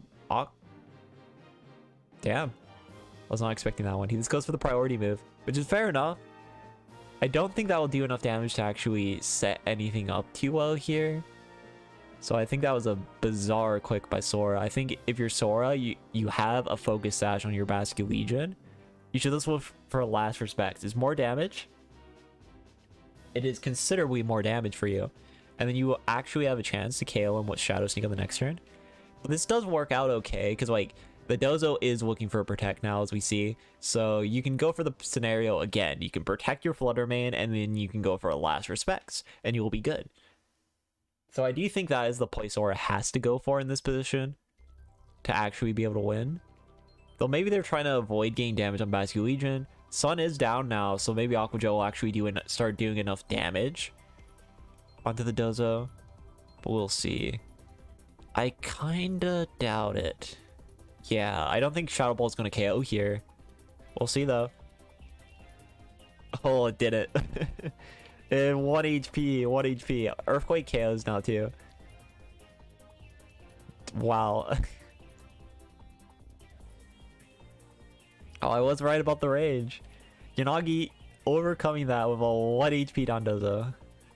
Now you can look for the Aquajet again, and that will get the KO, but now it's 2v1. Basque Legion is not going to be a Glamora and a Tatsugiri, so this is already dusted, and we get to move on to game 2. What a clutch survival that was. Oh my god. That was so clutch. That was so clutch. Like, if you get the KO there with the Aquajet Shadow Ball double up on the Dozo, right? And all of a sudden, it becomes Tatsu Glim versus a full health Flutter Mane. Flutter Mane can just take care of the Tatsugiri, as we see the Choice Scarf there. And then you can have Basque Legion take care of the Glamora. So that worked out very well. And it was way closer than I thought it was too. I do, again, if Sora this quick last respects into the Dondozo on the Protect Flutter Mane turn, this would have been game. And Sora would have won. But because Sora went for the Aquajet instead, not respecting that they have a Focus Sash on their Basque Legion, and the Dozo even guessed the wrong target, going for the Protect target on the Flutter Mane, because the Flutter Mane does have Substitute. So they tried to prevent the Substitute scenario, but ended up over-predicting and allowing free damage from the Basque Legion without breaking Sash, which ultimately didn't backfire. It came very close to backfiring, but because they didn't go for that last respects there, they ended up fine. Yanagi was able to survive on 1 HP and get the double knockout and clean up the game. So yeah, well played. But again, if that Basque Legion clicks that last respect there, this is a very different game. I feel like it's not acknowledging their own Focus Sash that is right there that could have been clicked. Ultimately, I do think Sora's approach was pretty good, but we saw earlier where Yanagi was respecting a Rillaboom switch in and they chose not to EQ. I am a bit scared of what happens when they do choose to EQ and also like you don't have a Rillaboom to stop the Earthquake, so it becomes a little bit awkward in that sense. But Torn not choosing the tail in that game does also make me believe there's an opening for Rillaboom to come in, but there is no Rillaboom, instead it's this Torn Chi-Yu again. Sora ultimately choosing that they're, hey, I was at 1 HP, I'm pretty safe. I was pretty safe actually. Respect Dozogiri, yeah. It's hard for sure. There isn't really a great way to deal with it, because like Terra Fire Dozo deals with Rillaboom. So your best way to deal with it is actually like your special attackers and Flutter Chi-Yu, and then it's your Basque Legion with the Sash, clicking a stronger move than Aquajet to actually deal with this. Yeah, this is Regulation E. This is Regulation E, of course, Solar. Let's see. You could look for the same play and just go for Sunny Day Overheat again, but because he's Choice Scarf, he will not KO outright. This is probably going to be a Terra Ghost to avoid the Power Gem knockout into the Chi-Yu, and yeah, we see that again. They're just allowing so much time for Yanagi, really. And I am curious to see if this will be a double up in the Chi-Yu. That could potentially happen here. Yeah, we see that Overheat once again. This won't KO. Does do a considerable amount of damage. Yeah, Ninetales. Heavy Slam as well. Doesn't KO. Ooh. Once again, another clutch survival, but a lot more damage on the Chi-Yu now at least, but ultimately it doesn't make too much of a difference whether there's so much damage on the Chi-Yu, because like there's this a KO potential anyways, so you know this is not quite as good as it could be. You do throw in Heavy Slam onto the Flutter Mane though, that they try to switch that in again, so that's kind of the idea there. They do this go for the Overheat though. And it does live. And now this is probably going to be a Bleak Wind Storm to secure the KO. Although that's the Icy Wind, trying to get a guaranteed a little bit more because Bleak Wind is, of course, a lower accuracy. So smart play by Sora. This confirming the knockout. But no Power Gem into Torn, so Chi this goes down. But this is important too, because you do not have Chi anymore. You do not confirm as much damage into the Dozo before you can get your Basket Legion in. And your Sunny Day will backfire on you for a little bit, because we already see the booster energy. Sunny Day, this doesn't matter anymore. Like, you get the Photosynthesis proc with the Sunny Day, but you have booster energy anyways, so you're not really getting any value here out of the Sunny Day, and it's only acting to your detriment, as you have Basket Legion in the back, so that is something to keep in mind as well. You can look for a Tailwind here, though, to maybe, like, add speed to Basket Legion, because Basket Legion needs to be able to KO the Dozo for you in order for you to have a chance to win this game. And ultimately, Torn has really, like, fulfilled its purpose, right? Like, I think you can just look for a substitute, and I think you can just look for a Tailwind here to try to, like, slow down the game. There's some fear that if Yanagi ultimately goes for a double up, though, like a Wave Crash and a Sludge Bomb into the Flutter, that could cause problems, but that won't KO Flutter because of the Sun, so you're able to this quick sub here pretty safely, I think. But no, they just go for the attack here. Ooh, this attacking does get the Bleak Wind. Oh no, Icy Wind's off on the Glamora here. Goes for a different idea, trying to get an Icy Wind drop onto the Dozo before it brings in the Tatsugiri. But ultimately this gets KO'd by a Power Gem and loses Torn for free, no Tailwind up, so you will not outspeed this Dondozo with your Basket Legion, which will prove to be very important in this kind of scenario here. As Basket Legion underspeeding, it will only have like one shot attack to get a big attack onto this Dondozo. So this game does look pretty locked up. We will see how much the Last Respect damage does. I do think ultimately if Sora wanted to win that, they had to go for the substitute that turn, and they had to go for a Tailwind. Because like, not having Tailwind up is very, very detrimental for Basket Legion. Like, we see it as a Focus Sash, and it will get one turn to Last Respects off, and that is nice. But this doesn't really do enough. But if you had, like, the sub and you have the Tailwind up, you could go Last Respects, plus, like, Shadow Ball and Moonblast onto the Dozo, and you would actually KO it. So there's just a lot of tempo loss from Sora here. There's quite a bit of tempo lost. But yeah, we see the Dozo eating the Tatsu. We see the little Chomp Chomp.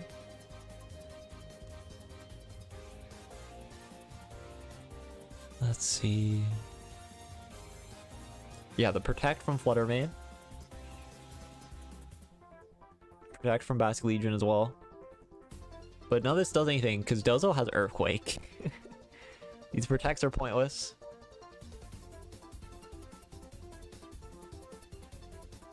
There is no speed control. You cannot get your Basket Legion faster than the Dozo anymore because they chose to not quick Tailwind ever. So this is, you're gonna have to take the Earthquake. You're gonna have to take it. We'll see how much the Last Respects does. Oh, it is faster than Dozo actually. Hold up. Did they already set Tailwind? Did I miss it? Ah, they did. No, that was Sunny Day. They didn't set Tailwind. Basket Legion's is faster. Wow. This Dozo is very bulky. That's a very, very bulky Dozo, but you can Protect to try to like bait out a turn and get because like there's a mind game here, right? Terrifier could be a problematic scenario. It's a Japan tour that happens about every week. You can find it with like exclamation point tour or in the description on YouTube. One of the two. But yeah, this is a little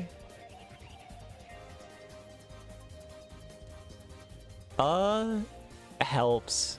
Like, you want to be able to confirm some knockouts, but it's not as necessary now. Yeah, those KO. Lack of speed is really biting there, because Basket Legion is not the fastest mon in the world, but it still just goes down, and that's a little problematic. That is a little problematic for sure. And now, like, Flutter Mane, if it can KO Tatsu with, like, a Moonblast or something, then you're kind of winning. There is still Terra on Yanagi's side, though. And, like, you can Terra Steel, potentially, and that could cause some problems. But then you get KO'd by Shadow Ball Aqua Jet. So there is a little bit of a mind game there. This with the Tatsugiri slot. You can... Aqua Jet will KO the Glamora here, too. But Glamora could Terra, so that is something that you have to think about if you're Sora, because there's just so many Terra options. Like there's Terra Steel, and there's Terra Water on the Glamora. Ultimately not choosing to use any, and it's going for the Protect. Yeah, we see it. Tatsu is faster as this is a special attack booster. Fluttermane lives, but the accuracy drop. That's a Dazzling Gleam. No Terra Steel from this Tatsu.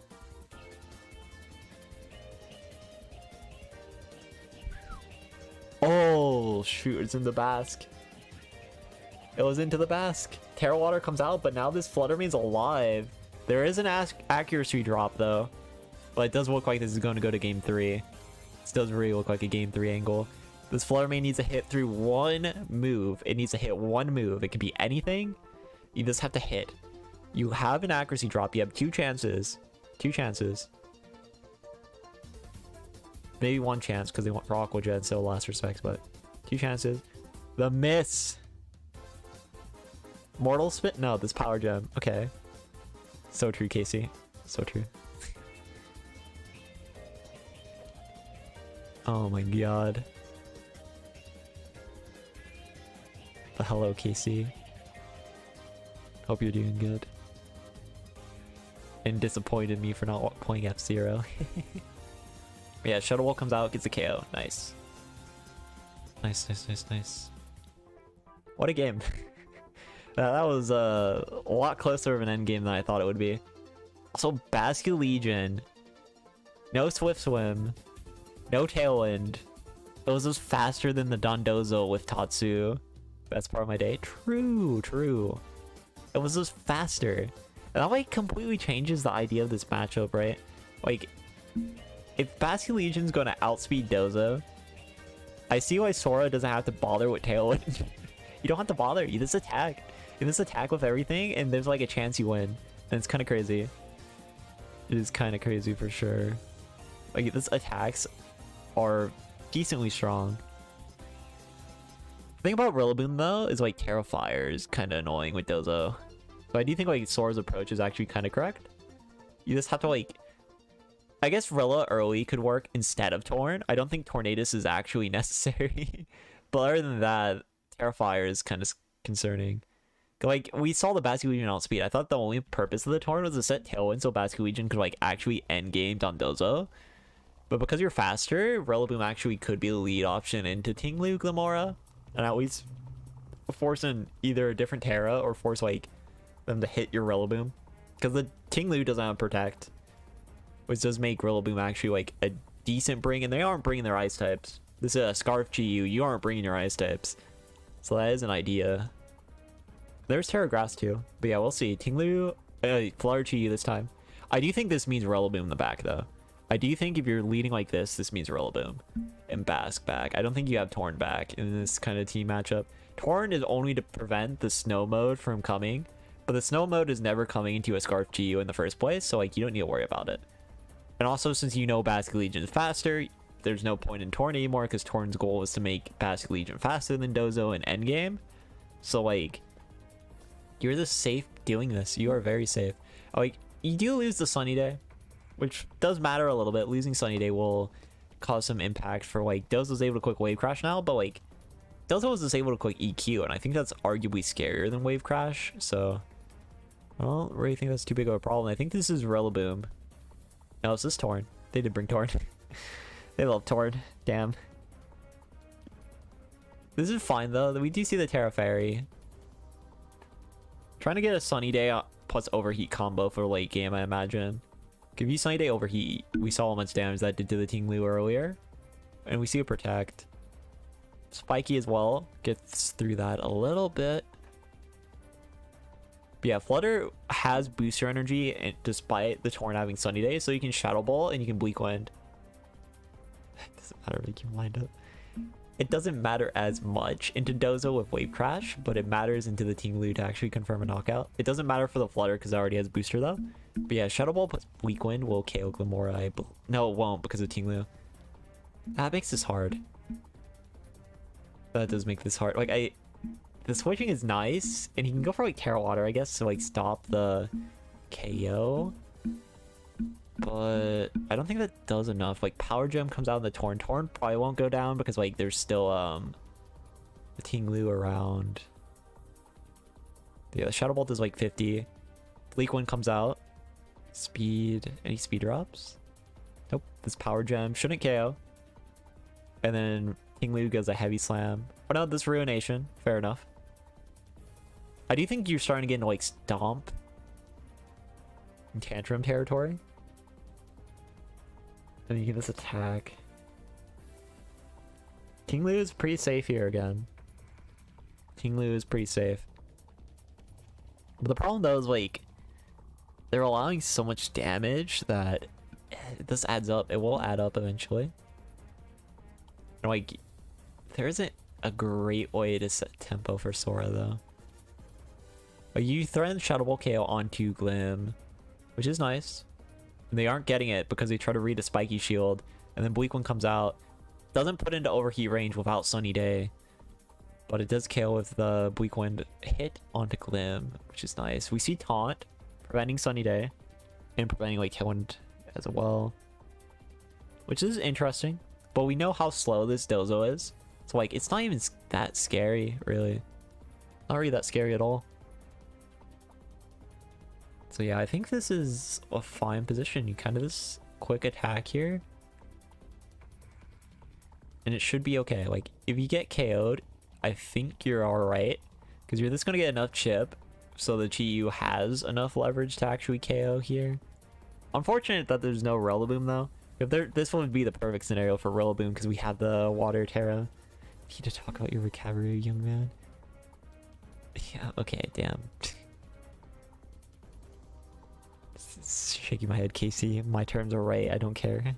You're wrong. But yeah, Heavy Slam comes out.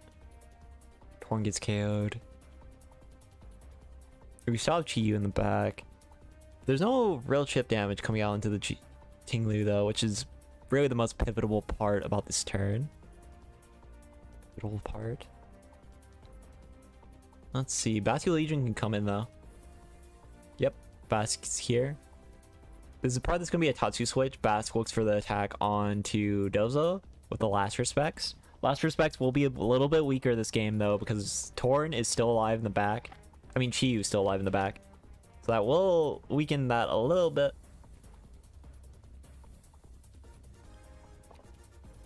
And Earthquake will ultimately KO Flutter. Most likely here. You do still have the speed advantage though. You do still have the speed advantage because this Dozo is ridiculously slow. But it's going to be hard to actually see this Last Respects combo actually gain a KO here in return though. So that is something pretty notable. You could go for Protect Last Respects, I guess, but like that's not doing enough either. So Sora is in an awkward position to say the least.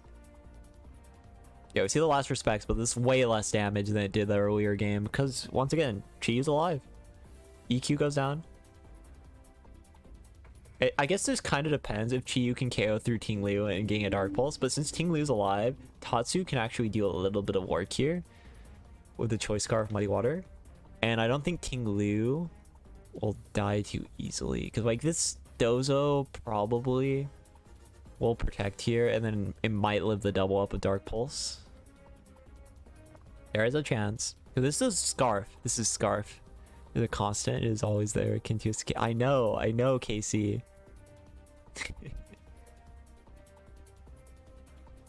But there is a concept of low tempo. When I say negative tempo and positive tempo, there's tempo advantages. That is a concept that exists. You can have worse tempo, you can have better tempo, you can play faster tempo, you can play slower tempo. Like, it's this idea of like initiative, right? Idea for a team. Dusclops, Ursaluna.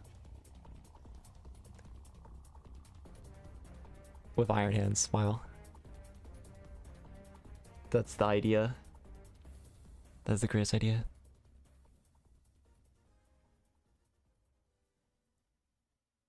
Like, how I use tempo is essentially the idea of like taking initiative, right?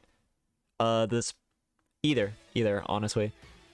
And if you have regular Ursaluna, you can do like Chien-Pao D-Knight. And then if it's Blood Moon, you can use like Chi-Yu and have another mode with that. The Dozo this died is slower. It's slower than the Basculegion, the Sash. It's kind of weird. This is a very, very bulky down Dozo.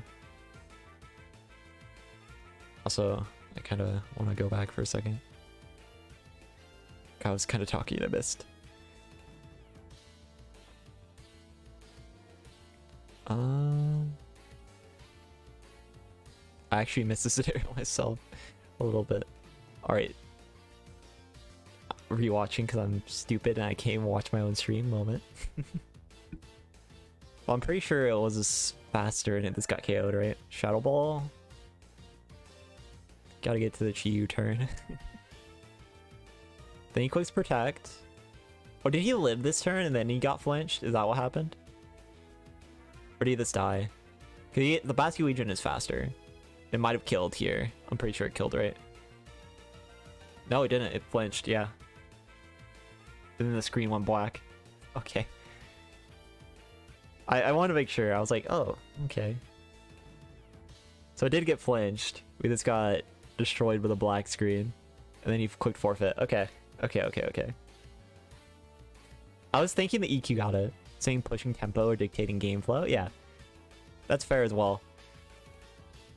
I say positive tempo for that same meaning as pushing tempo. And then negative tempo is like when you're just not having positive tempo and you're not pushing tempo. So like you can get the meaning from what I'm saying though, Casey. You get it, Casey. You understand it. You're trying to be so smart, Casey. You're trying to be so smart. I'm so sad. So sad. Dictating game flow? Yeah.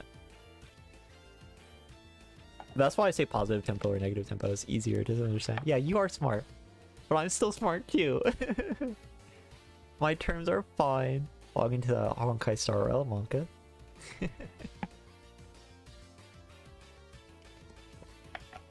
Your account's really getting destroyed by not having those 30 jades. Actually, is it like 60 a day? I forget. But by the way, I realized I rolled up my pity a lot more than I thought I did on the Jing Liu banner. After the card, I'm like 63. I was like, huh, why do I only have 5,000 jades for Topaz? And then I look at my pity and I'm like, oh, why did I do this? Like, I knew I didn't like the 4 stars on Topaz banner because like none of them actually synergize with Topaz. It's very weird. But yeah, we rolled that up a little bit. We did roll that up quite a bit. And we rolled up the light cone a little too. Because apparently I'm a polling addict. I'm just realizing it now.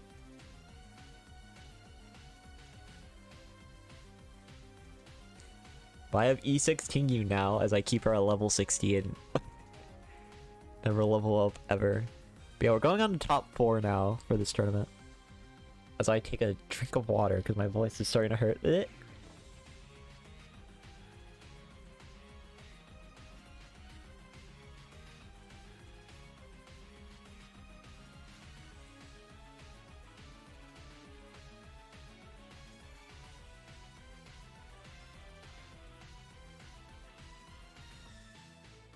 Alright, hopefully that water will help me enough. Hopefully. We'll see. I'll skip ahead. I will pause for a second on the screen just so we can look at the moves real quick. But yeah, we're seeing the snow. Oh, we're seeing a different version of the snow Dozo, this time with Ogerpon Wellspring. But it's still a similar idea. We see Booster Energy Flutter with Icy Wind. We see the Glamora. This is the kind of concept I believe we see at like Lily top cut as well. No, it didn't top cut. Snow Dozo didn't top cut, but this is an idea we see there as well for sure. And we also see Teru Poke, rocking Crest Ursaluna, the Reg D team, with Choice Specs Thunderball on Flutter main, which is a little interesting. And then triple grass move on Ogerpon. Oh no, Spiky Shield, duh. It's Spiky Shield. What am I thinking? But yeah, it's Ivy Cudgel, Horn, Woodhammer, and then it's Swords Dance, and then Spiky Shield. That's the Ogerpon set. Actually, no, is it Swords Dance in the other one? My recognition of kanji is still horrible, monk. Yeah, Swords Dance, Ogre Pond, Wellspring, and then the Follow Me, Ogre Pond on the Heart Flame. I got it. Took me a second. And then Cresselia is... oh, it's Moonblast, Trick Room, Lunar Blessing, I think, and then it's Helping Hand. And then Iron Hand has the standard set with Fake Out, Heavy Swim, Wild Charge, and Rain Punch. Torkoal with Eruption, Heat Wave, Earth Power, Protect. Actually, I think that might be Flamethrower. Might be Flamethrower there, but I'm assuming it's Heat Wave. Order Up, Wave Crash, Dozo with Protect, and I think that's Yawn. I think that's Yawn. Okay, good enough. Correct me if I'm wrong, and I'll just say it as well. Snow got 8th? Yeah. Yeah. Snow has top cut both majors. Kind of crazy, isn't it? It's almost like Snow and Ninetales are very good Pokemon. But yeah, Snow Dozo specifically was in day 2, but it didn't cut. But there was another Dozo team, which was with Dozo, Tatsu, Torn, Glamora, which top cut as well. So that is notable. Okay, yeah, we're seeing Glamora Ninetales, which is pretty safe. We need to put more T-Tar. Yeah, there's only one T-Tar. There's only one T-Tar. Where's our... T-Tar Iron Hands? We need that. Let's destroy everyone. Snow hates Iron Hands.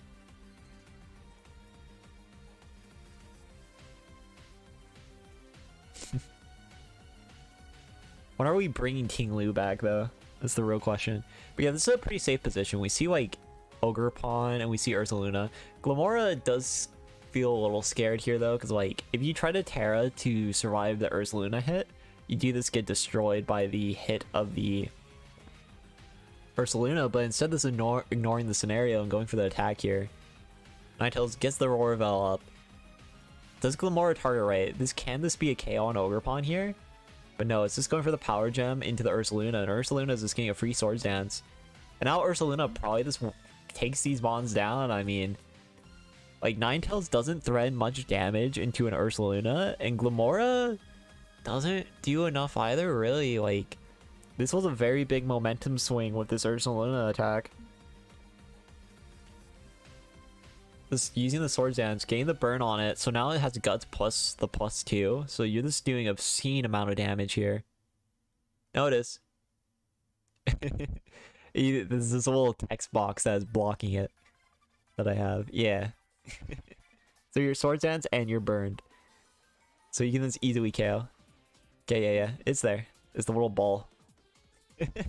Get destroyed by my little obligatory text box, so I follow in the rules of Pokemon. But yeah, the Terra Ghost happens here, and that just means there's no way Glamora Ninetales ever KOs this Ursaluna, and you can just go for an attack here, and you're relatively safe. But they actually chose to go for the Ivy Cudgel here, not going for the Spiky Shield, which is a little interesting, but it does mean Glamora actually gets a free KO on Ogre Pond now, which honestly could have went worse. I mean, if you're Calculus... Oh god, Calculus. Oh, he Swords Dances again! Oh. So Cresselia is going to come in here now. I think this means for sure this was Oblivious, not Dozo, which I guess isn't much of a surprise, but like also... Brother is clicking these Swords Dances. So yeah, Cresselia will come in here. You threaten like Torkoal switching in to stop Wave Crash KO on Ursaluna, but you can also just quick Trick Room with Crass and they can't stop the Trick Room. So like, there is such an advantage here. Tempo, that's crazy. No, I understand. I understand, Casey. And this is very big tempo, right? This is a very forward-pushing tempo, for sure. Like, Calculus doesn't really live anymore. I don't think you live +4 Facade. So I guess with Avel, and then you get the switch to Tatsu, you might live, actually. You might. But it's like close. Dozo is just very bulky, so I think there's a chance you actually survive this here. Second Swords Dance was such a needless tempo loss. It isn't necessarily, because like there's Avel plus Dozo's Tatsu switches in, so you actually kind of need the boost. Which is very whack to say. But yeah, Glamora this quick Power Gem though, and there's no boost, so Dozo will go down here. It lived. It lives that. Oh my god. It lives? Damn, Ninetales is broken. Is it actually unaware? But like, if it's unaware, it would have did less, right? I'm kind of confused. Oh, geez, that didn't kill. That's +4 Ursaluna.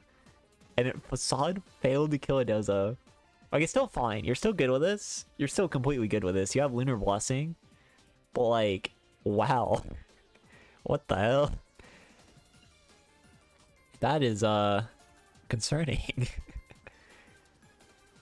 But yeah, you quick Lunar Blessing here and you still win. You still win.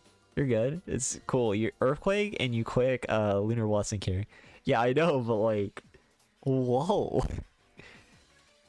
Dude. This is plus like that had no right to not KO, you know? And yeah, we see the Sash. Glamora can't KO Ursaluna though, is the main pivotal thing here. Glamora cannot KO this Ursaluna because of the Lunar Blessing. I guess this game is still pinned because of the Facade +4 onto the Dozo. Because now even if you switch Tatsu, Dozo will die. Dozo is not living this EQ. Oh god. But it is crazy to think Tatsu switching was actually crazy good earlier, because Dozo would not have taken half HP and you would have been perfectly good. But yeah, Dozo revealed Yawn. Cresselia is asleep now. Trick Room's up though, so you can just quick Earthquake again. There is nothing stopping Teru from this quicking Earthquake again. I don't think we already saw Dozo was faster than the Ursaluna outside of Trick Room. So unless this is a speed tie, then the Dozo should just be getting Earthquaked here. Does go for the Protect actually. This, why not, I guess. I mean, sure. You're wasting a turn though, which I don't like. Because Trick Room is exactly what you need here to win if you're Teru. Yeah, we see the Sludge Bomb. I think that wasn't great, honestly. Because now, like, Dozo protects. The Dozo protects here. And you're slowly giving it more HP in a scenario that you really don't need to be doing that. You really don't. So it's a little awkward as we see there's only 2 turns of Trick Room left. It does mean you can, if you force the double protect this turn, you would have to double the Dozo to get outside of Trick Room. And then Cresselia is going to wake up by that point then. So it's like, it's still favorable for Teru. Very much so. But there's just so much that Teru isn't really actively getting out of this. Oh, you double wait, does he think Dozo... Did I miss something here? I thought Dozo was faster outside of Trick Room. I think I might have missed something. The Sword Stance was good. He just didn't think the Dozo would live at neutral from a +4 Ursaluna. And with Ava up. Which I didn't either, to be fair. I did not expect that to live. Wow, that was crazy. So I guess it was faster. A streamer missing things, unfollow, true. I did miss it. I did miss it. That was the whole reason he was doing that, I guess. Or Teru missed it.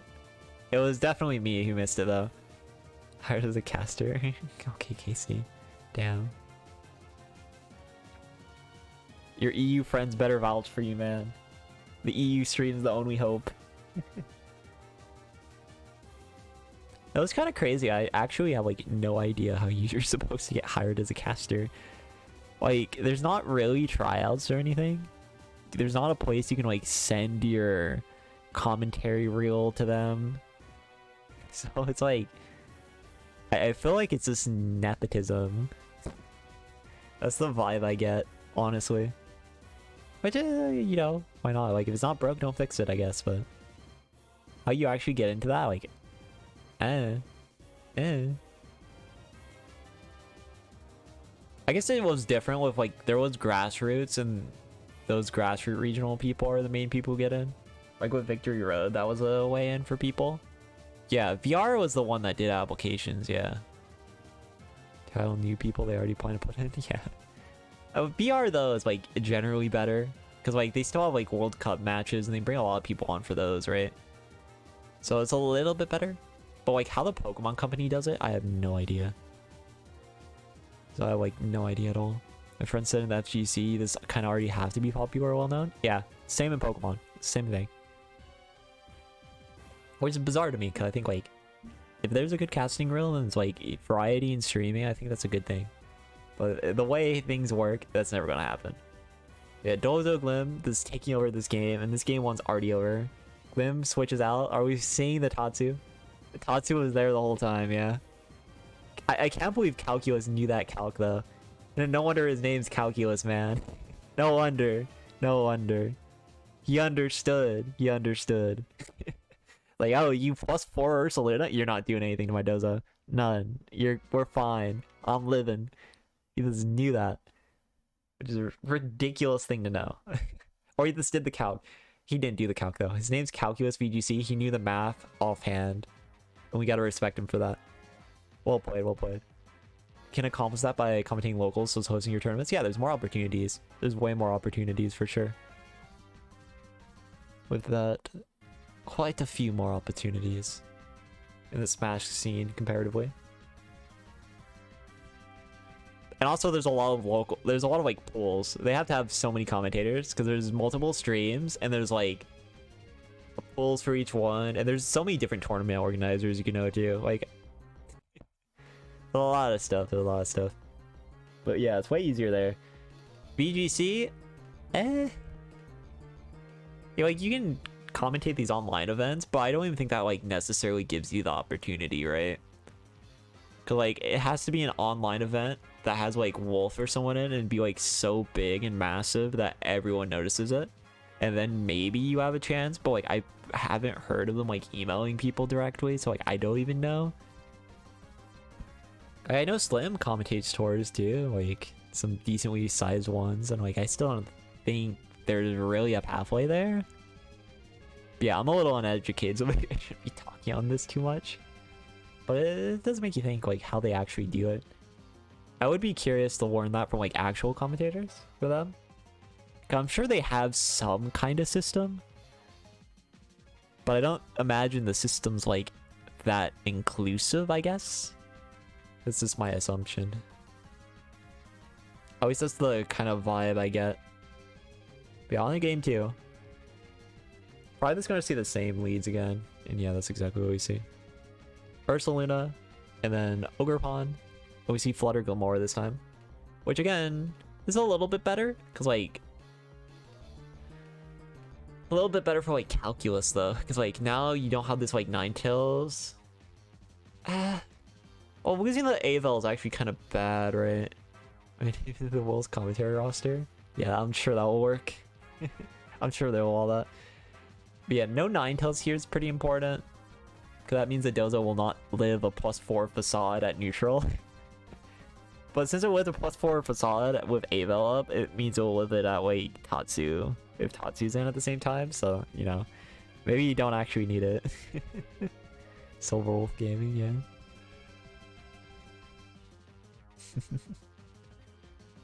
And we get the Moonblast. Ooh, Earth Power. No KO. I think Earth Power is a bit suboptimal there, but we see the Swords Dance again. We see it again. This time it's a little bit better, though. It is a little bit better, actually. The problem is the Ogerpon took too much damage for free after going for that Follow Me. Like, realistically there, you don't even have to follow me. You don't. Not that turn. You go to the Spiky Shield, your Ursaluna lives, and then you can just go for the EQ on this next turn. And you would have been a little bit better. Or just gone for an attack with Ogerpon, because your Ogerpon's guaranteed to survive. So I think that was a little negligible by Teru. Because like, now this is a position where you're just allowing so much damage. There's plenty of people who use Blood Moon Silver. It's good. The problem is there's so many good Pokemon that it's like hard to see as much of these Pokemon that are really strong when everything is pretty strong. Like Blood Moon's very good. Blood Moon is very good.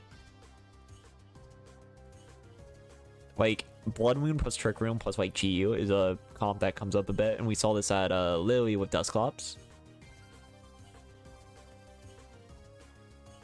But yeah, we see the Glamora get the toxic spikes down, and Ogerpon does fail to KO it, and this goes down itself. They're the same Pokemon, yes. So you cannot have two bears. That's like Urshifu. You should use Let Him Spin. Claude. Stockpile Clodsire? How are they breaking it? Tell me. You tell me. Yeah. Show up list? Yep. Yep. I do think there's some nuance with like tail room potential, but even that's not like as experimented with. And also having another form of it take another part of its role makes Blood Moon harder to use. Like, this using regular Ursaluna. Regular Ursaluna is very good. So is Blood Moon, you know? Like, they're both very good. But since one's a physical attacker, one's a special attacker, you can kind of like mix them a little bit. And even then, like, regular Ursaluna is as used anymore either, so. But yeah, we will see this a bit more with Dusclops though, for sure. I do think this position's pretty okay. You get Spiky Shield, you can get Trick Room down. And like, there's not enough damage to KO Blood Moon. I mean, regular Ursaluna here. Yeah, we just see the Earthquake. KO Flutter Mane. Delzo's probably going to come in here. This is a better scenario than the last one, because now there's no real Avel up, so like this damage will matter more for the game point to be constantly achieved. Yeah, normal Ursaluna has that problem for sure. And you need a turn, you have to protect for a turn, or you have to like attack and do way less damage for a turn, which makes it a little bit harder. While Blood Moon, you can just attack, and that's a big difference in game plan fundamentally. Like Ursaluna Blood Moon, when you're not running Throat Spray like a weirdo and you just run Life Orb, you're just KOing stuff. So that's pretty good. Or you can just run like Calm Mind Hyper Voice Earth Power or Blood Moon Earth Power. I don't know, this Blood Moon Hyper Voice Calm Mind. But it's a little awkward. It is a little awkward. I do think Life Orb is the better set for sure. This going offense. Though Calm Mind's still interesting because you can run like Hyper Voice, Blood Moon, Calm Mind, and the only thing that's stopping that is a skill type. But it needs like Wo-Chien and stuff to actually work. And other stall tools, like you need screens, or you need Wo-Chien, or you need something that's like very defensive. Or Weakness Policy with Brick Break co-ops. Yo, he's bricked up. He's bricked up. But yeah, Dozo Tatsu comes in. And we saw this earlier, how well the Dozo list took a +4 Ursaluna attack. So the Dozo will live this facade. But the problem is, does Ursaluna have enough where it can deal with the wave crash after this? And I think no. Well, that's an Earthquake too. Ooh. Dozo's living that very well, yeah. Like the Swords Dance is down, but you're not doing any damage, so who cares? And Dozo's just gonna get an attack off now. Yeah, we see the order up. Boosting. He's boosted up. Gets the lefties. Now he's just chilling. He's chilling. You need to get a +6, man. You need to get to +6. It's the only way you're getting through this. Where's that +6 at? That's all you need.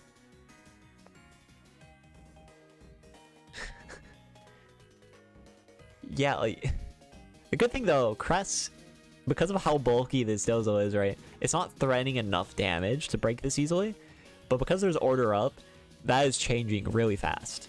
That scenario is changing because you have order up and now you can look for a wave crash eventually and it'll start doing enough damage. But yeah, the protect is this is a Swords Dance though. Yeah, it is. Okay, well played. Good job by Terry there. Big mistake by Calculus. You did not see the math on that one. And now we're back to +4. And there's no Avel this time. There is no Avel. So Delzo's in a very bad spot. Like, I don't even think this bulky Dozo is gonna want this hit. Yeah, there's 2 turns of Trick Room. Ooh, yeah, this is gone. This is gone. Goes for the helping hand as well. So seeing how that Dozo lived that first game, not allowing that to happen again. Getting this facade off.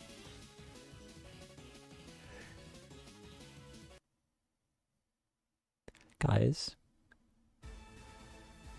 Was that a double? I think that was a double, right? I was gonna say if he was actually slower and faster in trick room, I would have been a little mad. But I've been paying a lot of attention. But yeah, now one more turn and quick EQ. The big difference that game, Ninetales not having Avel, this made the +4 and the Swords Dances mean a lot more.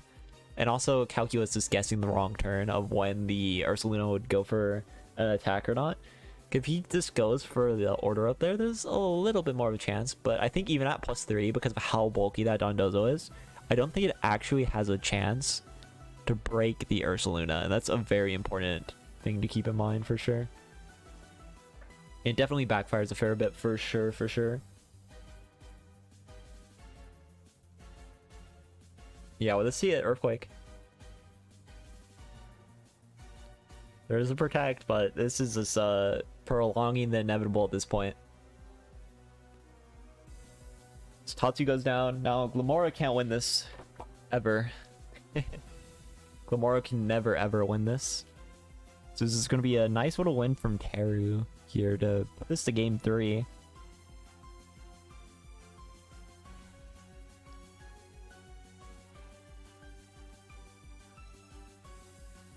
Let's see. I do wonder what the game plan. You could go to Ninetales again. You could. That is an idea. With Avel, and then you just try to look for order up early. Maybe that's the approach you look for. The problem is, like, if you lead Dozo, right? Then all of a sudden, the Ogre Pawn's strong enough to hit you. You have to deal with, like, Ursaluna a fair bit.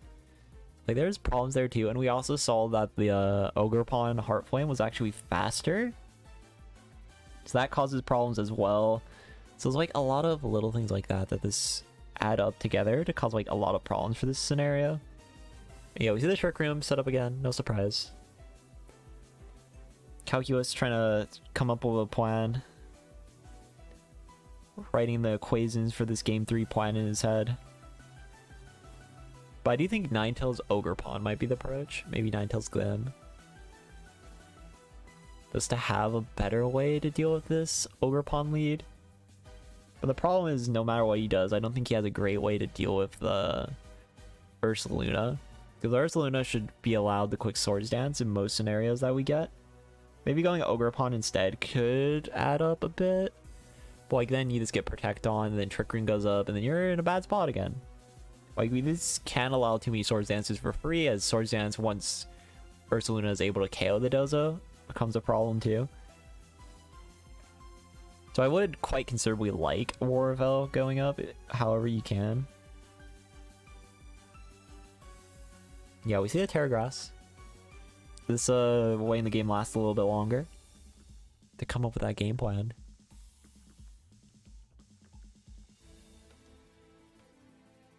I skip ahead a bit because I hate stalling. But the opponent doesn't. Oh my god, Glamora is dead, finally. Yeah, we see the teams again. We see Spiky Shield, we see the Icy Wind, Flutter. See the Avel, Ninetales will Protect, no surprises. I'm already used to this. And yeah, the Helping Hand with Crest does make a big difference though. If you fail to KO Cresselia and then Ursaluna gets like those Swords Dances again, even with the Avel, if with the Helping Hand boost added onto it, then Ursaluna will KO Dozo. So that is something to keep in mind. Because those are two scenarios. Dozo needs to get set up enough before the Ursaluna gets sets up enough, right? That is like the idea you want here. I would expect Ability Shield, yeah. Ability Shield is a little more common now. For sure. It does exist more than it ever has before. On Landorus too, for that matter, on their own Wheezing team, so they can intimidate people while having their Wheezing out. Big damage into Ursaluna for a change? Yeah. The problem is there is no big damage here. They do go for the Ninetales again, which I think is smart. I think getting Ninetales out again is smart, but it does provide some problems. Because you threaten no damage. You threaten no damage. None. And we already saw the Ogre Pawn was actually like very fast. So there's some things you got to keep in mind in that scenario, right? Like we could get a KO with Power Gem onto Ogre Pawn, but no, it's the Ivy Cudgel. Doesn't KO. Big EVs. Yeah, we see the Avo go up. Yeah. Power Gem onto the... Okay. Okay. That's a start. That's a start. It's not good though, because Ogre Pawn's just going to KO your Ninetales, but that is chip damage. And chip damage is chip damage at this point. Like you can get a burn and you get like EQ in with Dozo, maybe. But now like Ogre Pawn's too scary, and then it's like adds up a little bit. You want Dozo in. You do want Dozo in at this point. Dozo is the play for sure. But now Ogre Pawn's alive when you have Dozo in, so it's a little bit awkwarder. It's a little bit more awkward. And we know the Ogre Pawn's going to be faster than the Dozo too. We do know it's going to be faster than the Dozo considering how like obscenely bulky that is. And how low attack events fit. And yeah, we see the Woodhammer. Actually not going for the Glim. Oh wait, we saw this earlier. Glim would have died to Ogre Pawn. So you can always Sludge Bomb here. And he didn't bother with the switch into Crest. So that actually works out. That's fine. That's fine. Yeah, see the Facade. Try to read the Dozo switch. Try to read the Dozo switch for sure. Cresselia comes in. Problem Glamora living is a little annoying, but I think you're okay with that. I would have preferred Swords Dance, honestly. I partly would have preferred the Swords Dance, but it's fine. Like if you had Sword Dance here, then you can help hand Facade potential, and it adds a little bit of a problem for them. But now Dozo lives. Dozo's is surviving here. Like Helping Hand, Wave Crash. I mean, Helping Hand Facade's not going to KO ever. So but there's Lunar Blessing. There is Lunar Blessing that does help a little bit, but I think Wave Crash is starting to do way too much damage soon. We see the Power Gem. Okay, no switch. That is an opportunity, though. You do lose the Guts with the Lunar Blessing. It will matter. Yeah, we see the EQ. This won't do too much damage on Dozo.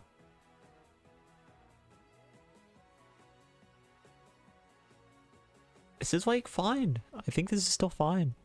I think Dozo gets... Ooh, yawn, huh? Okay, so that we're on a mind game now. If you can get Swords Dance... No. You can get Trick... You have Torque on the back, so you can get rid of the Wave Crash damage. But is that Protect Trick Room, then you go to Torkoal, and then you have Facade. And then you bring in... The Yawn was on the Crest, Casey. The Crest will be asleep on that scenario. So that wouldn't work. That was a Yawn on the Crest. But yeah, I think you protect Trick Room, and then you switch to Torkoal, and then go for Facade. Was that not? Is that enough? I don't think that's ever enough. Like the problem is the Dozo is so bulky. I think it might live any scenario you go for, but you need Ursaluna and Sun in order to live the Wave Crash. I think. I'm not sure on this, I'll admit. But Lunar Blessing doesn't mean as much right now. Because you're going to fall asleep to Yana next turn. Maybe you could Lunar Blessing this turn actually, and you could protect on the order up, and then maybe it's fine still because you get more healing, and then you can go for an attack. But I think Trick Room's the right play. So you have Torkoal do more damage in the back. Okay, he's saying he lives the Wave Crash, which I think is fine. I think you do. I do think you do. This is Terra Dragon as well. So the order up will do a little bit more. I think this is order up in a Crest, if I had to guess. Assuming Wave Crash doesn't KO, because this Wave Crash doesn't do much damage. No, it's order up into Bear. Okay. Yeah, Bear doesn't die. It wouldn't have died to the wave crash. It would have been close on the wave crash, actually. It would have been close. But now Trick Room's up. Now you have Helping Hand Facade. So I think this is Terry's game. I do think this is Terry's game. I don't know the plan. Oh no, there's no Helping Hand because of sleep, duh. So you don't KO yet. There's no EQ. Now, yeah, now I forgot about the sleep. You forgot about the sleep? No, I forget about it. Yawn's a crazy move. Yawn's such a crazy move. But yeah, you can switch. No. But like the attack has to be in an Ursaluna probably. Attack most certainly has to be into Ursaluna here. So you can protect. Go to Torkoal, but I think that's too risky, so you might just attack and then wake. Crest wakes up eventually and has Moonblast, so I think that's enough damage. With Eruption. I just don't know because like this Dozo is so bulky that I like kind of expect it to live Eruption. I'm not even gonna lie. I'm mentally expecting it to live. Because Eruption won't get single target damage because of the Tatsu. So order up, and if it lives, and then like Crest doesn't wake up, you protect. He needs a 3-turn Crest sleep here. No, it has a lot of HP investment, which I think is the big thing. I think that's the big thing. Actually, no, I think it's invested in both. I think is a better way to put it. I think it has defense and Spadef. Like, it has no attack. It's very low attack. He's relying on order up for damage. I think this could be Impus Dozo, and then have Spadef investment. Yeah, I think it's plus defense nature is my thing. And then he has a lot of Spadef. That would be my hypothesis here. So I think it lives. It will live the Eruption, but it won't live the Moonblast after it. If that's the scenario. Three turns. I do wonder if he goes for the Protect or this goes for Order Up straight up. You're +4. No, he doesn't. Smart. And he lives easily. Oh, Crest Moonblast might not kill anymore. Order Up. Order Up. Does he get it? Aw. Jesus Christ. Okay, if Crest doesn't wake up now, this game is dusted. No wake up. Don't wake up. Don't wake up. Don't wake up. I can't believe I'm rooting for the Dozo. I'm completely biased now. Because this is so funny. That is so bulky, dude. Okay. It will live the Eruption. It lives here. And it lives the other fire move, whatever it is. So, like, I think it's just all on the Moonblast. If you wake up from Moon... Okay, it's Heat Wave. Alright. Does it wake up for the Moonblast, though? Oh, no. No way! It lived again! It lived! What the... Oh my god! Dozo won! Oh. I know it's Cresselia and it's weak as hell, but... Protect? You protect now? And now you need to not get crit. That's your only lose condition. You need to not get crit. Don't get crit. Okay, getting crit would be pretty funny. I'll accept that win lost con. Oh my god. Is a protect here? Most likely. Yeah. This means safe, because like we saw the HP roll. It's close. If you allowed the Moonblast there. You might as well protect. Now you go for Yawn. Go for Yawn.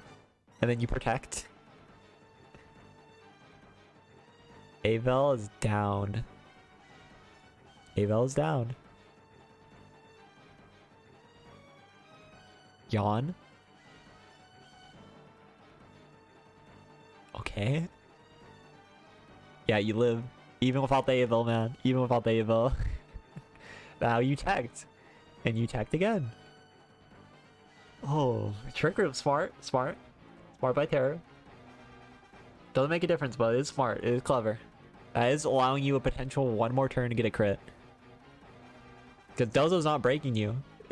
Dozo will break you, but it will break you really slow. So you can get at least one more Moonblast this game, most likely. Unless you can just get like 3 turns sleep, of course. But that won't happen, guys. It's fine. Okay. He's now out of Moonblast range.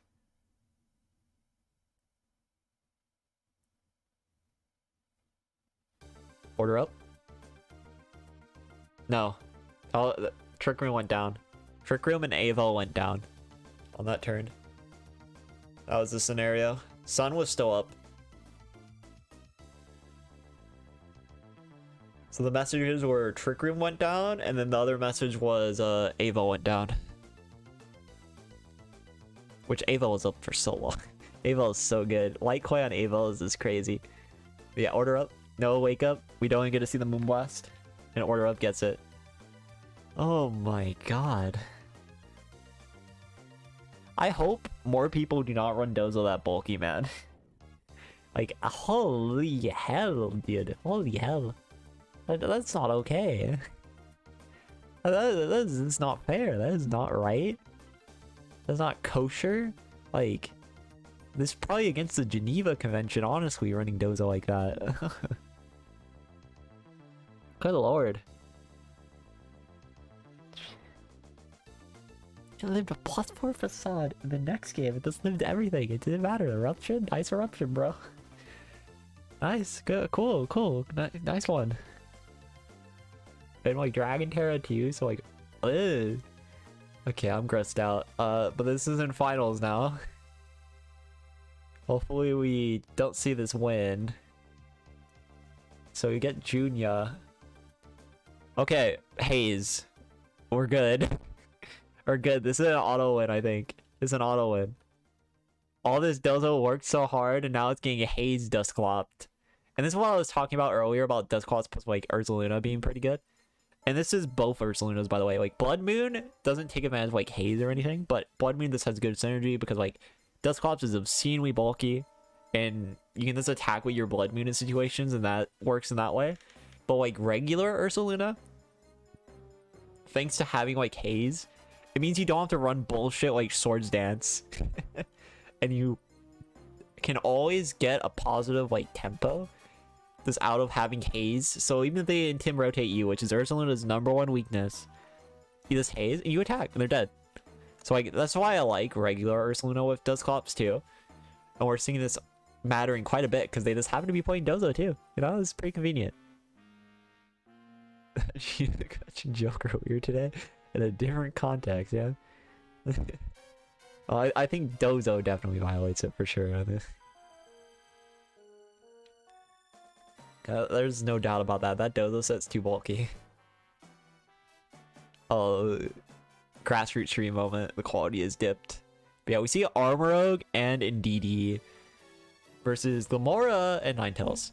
So here, you have this funny button, like, that's called Expanding Force.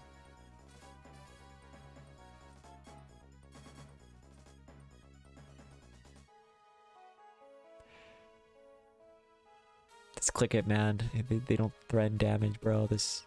Okay, fine. You're going to follow me. Follow me, Oranguru Trick Room?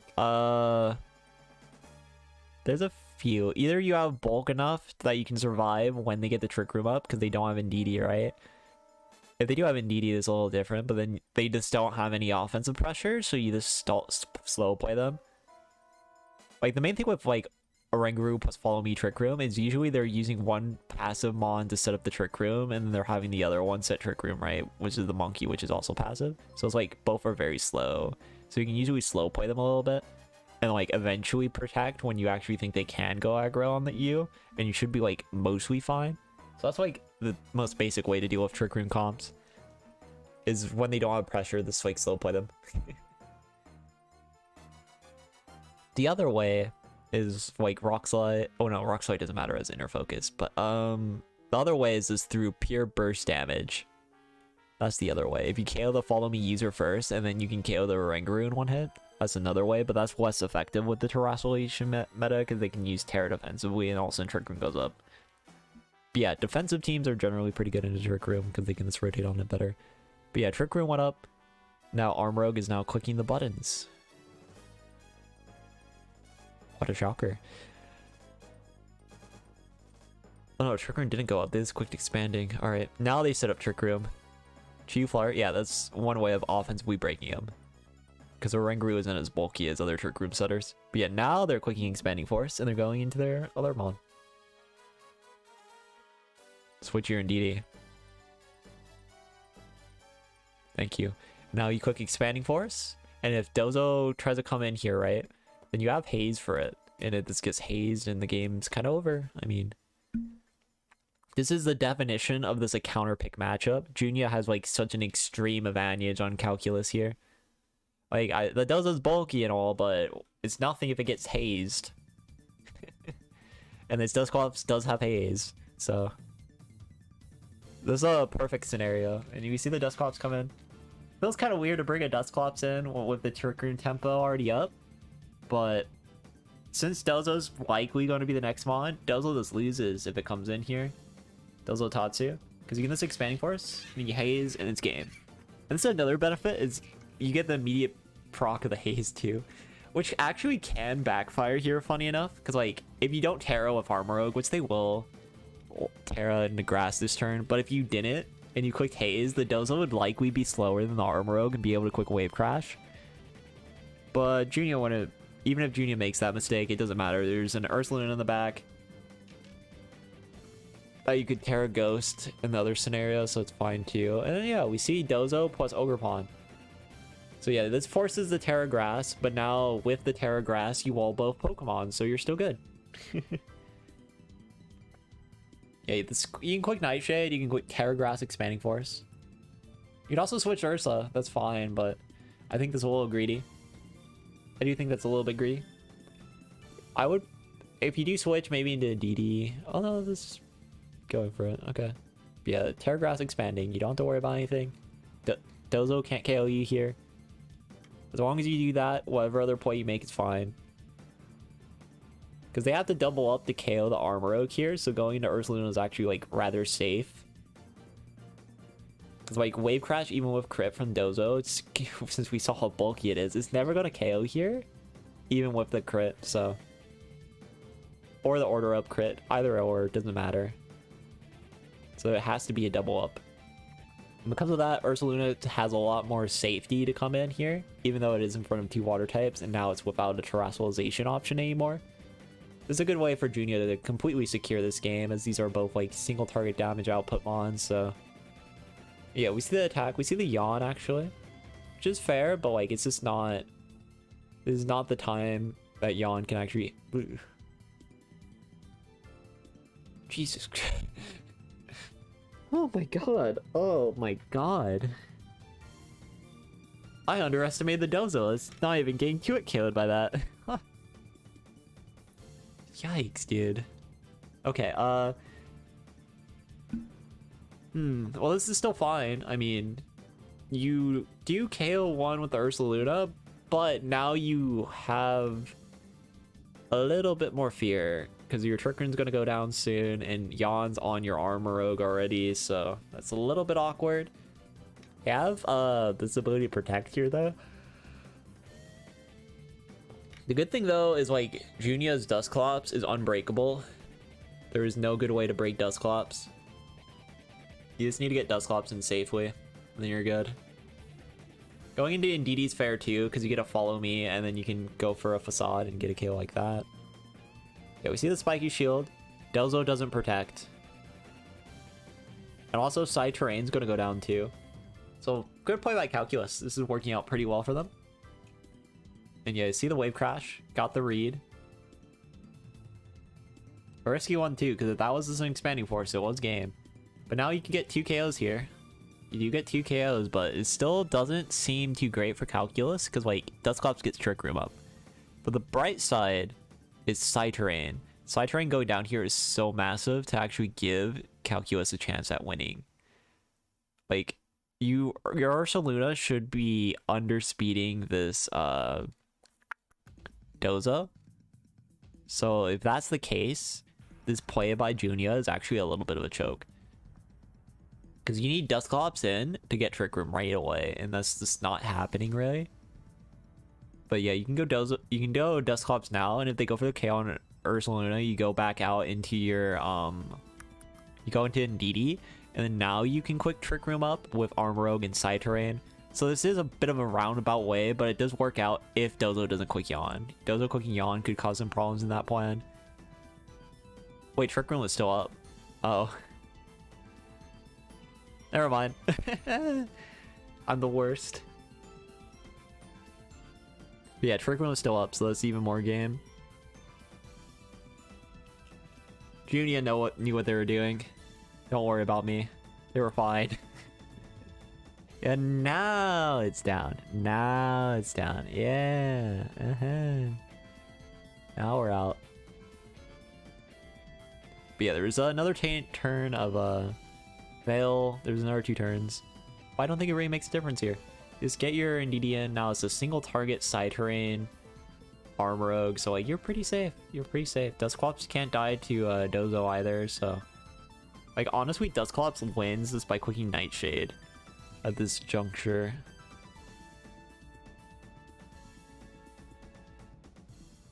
Is wasting time a little bit. Trick Room Haze Dusclops. Yeah, it's good.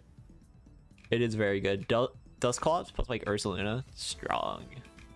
I've run it with like Chien-Pao D-Knight as well. This is because like the same concept of what the Chi-Yu version of this team does. And I think it's like decently okay.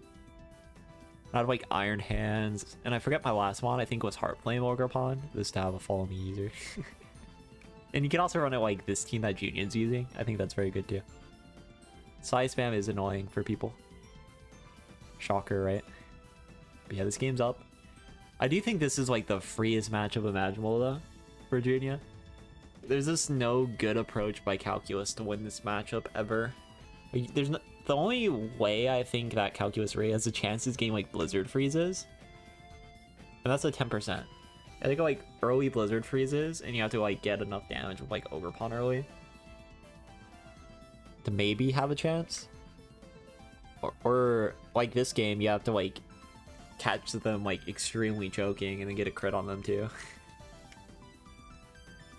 And like honestly, it's so hard. Dusclops is definitely the scariest Haze user because like you can't KO it. You're just not. You're just not KOing him. Like your best chance at KOing a Dusclops would be like your Chi-Yu Flutter mode if you have it. But like Flutter means not KOing it outright without a Chi-Yu, and like it could Terra too. So we are seeing it has Terrafire, which is kind of interesting. Actually, is that Terrafire? Yeah, that's Terrafire. Fair enough. But yeah, this is very safe. This is very safe. The point that I don't know why I'm not skipping ahead at this point, I might as well, right? They are stalling us. End it. Get this over with. Yeah, on to game 2. Yeah, we see the teams again. The Haze, Trick Room, Nightshade, Dusclops. With Dusclops having Nightshade is also very helpful, so you're always getting some little bit of damage advantage there. So it's useful enough. I believe that's Pain Split. I believe the NDD has Helping Hand, Follow Me, Trick Room, Dazzle. And then Armor Rogue is just Protect, Expanding Force, Armor Cannon, and then Trick Room. And then the Logant is after you, and I think that's Solar Blade, CC, Sleep Powder. It just doesn't look like Leaf Blade. I could be wrong about that though. Correct me if I'm wrong, please. I'm actually not sure. It's probably this Leaf Blade though, if we're being real, but... And then Torkoal's is Eruption, Heat Wave, Earth Power, Protect. And this is the Dozo team. We already know the sets there. We've talked about it a fair bit. That's a little set overview off the memory. Dun, dun, dun. Oh my god, the camera. I feel like I'm back in 2011, man. Oh my god.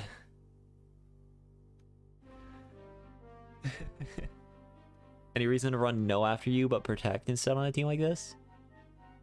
I guess, but like I don't think it's very valuable to have no after you. Like, I think Protect is neat, but like, you have an Indeedee. You'll be fine, you know? Like, what is the priority moves are like Sucker Punch or E-Speed. You have Kara goes for the E-Speed and the Fake Out already, so you can deal with it that way. And you also have like, you're a fighting type, so you can deal with the Sucker Punch pretty well. So I don't think it's like necessary to run Protect on this. And like, Sleep Powder is obviously higher value, and taking the fighting move is the whole point of you running Hisuian low again. So the other moves are too necessary. After You is for sure the least necessary one, but it adds another like level to this team, to the point that I think is like always the right move. Yeah, once again, we've seen the early Expanding Force, this time with like no Ninetales to interfere, so even more problematic. And yeah, Yawn goes in, but what does that really amount to? You're just taking too much. You're taking way too much.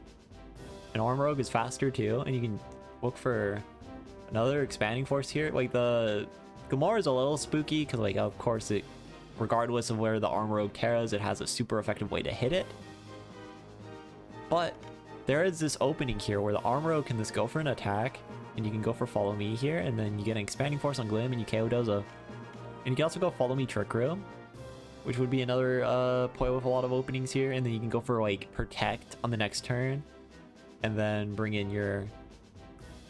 Ooh, he's going Terra Psychic TR instead, which is fair. I mean, Terra Grass TR instead, which is fair, but it does a little bit open the door toward like Sludge Bombs later, but Indeedee will likely just Follow Me as well, so it's fine. No Follow Me, this gets Sludge Bomb, never mind. So I think the Indeedee quick... Wait, what did the Indeedee do?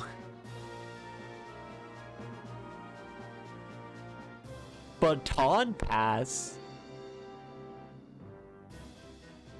That's based. That is so based. Oh my god. But he loses now. That is so based. I like that. I like that a lot. So there's no Helping Hand on DD. It's this Baton Pass. But yeah, he loses because of this, but like, it's so cool. So like, it's fine. Like, losing's one thing, but if you're losing and you're cool, I think it's worth it. But yeah, we'll see. If Delzo protects, and maybe there's a chance. Maybe. I don't think it's gonna protect though.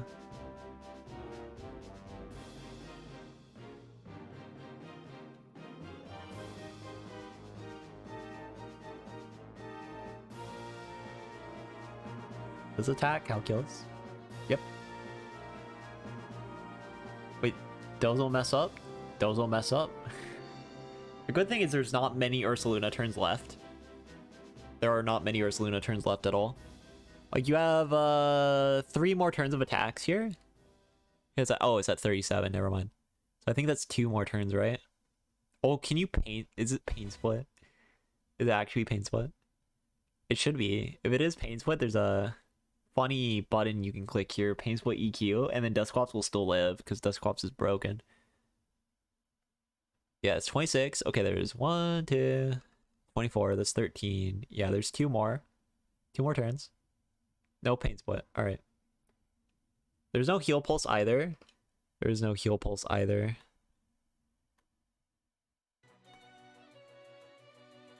There we go. I had like a extension, but my extension doesn't work to stop the music from pausing anymore, and it's kind of sad. But okay. He needs like pain split onto Ursaluna, but I don't think he has it. I think it's Helping Hand.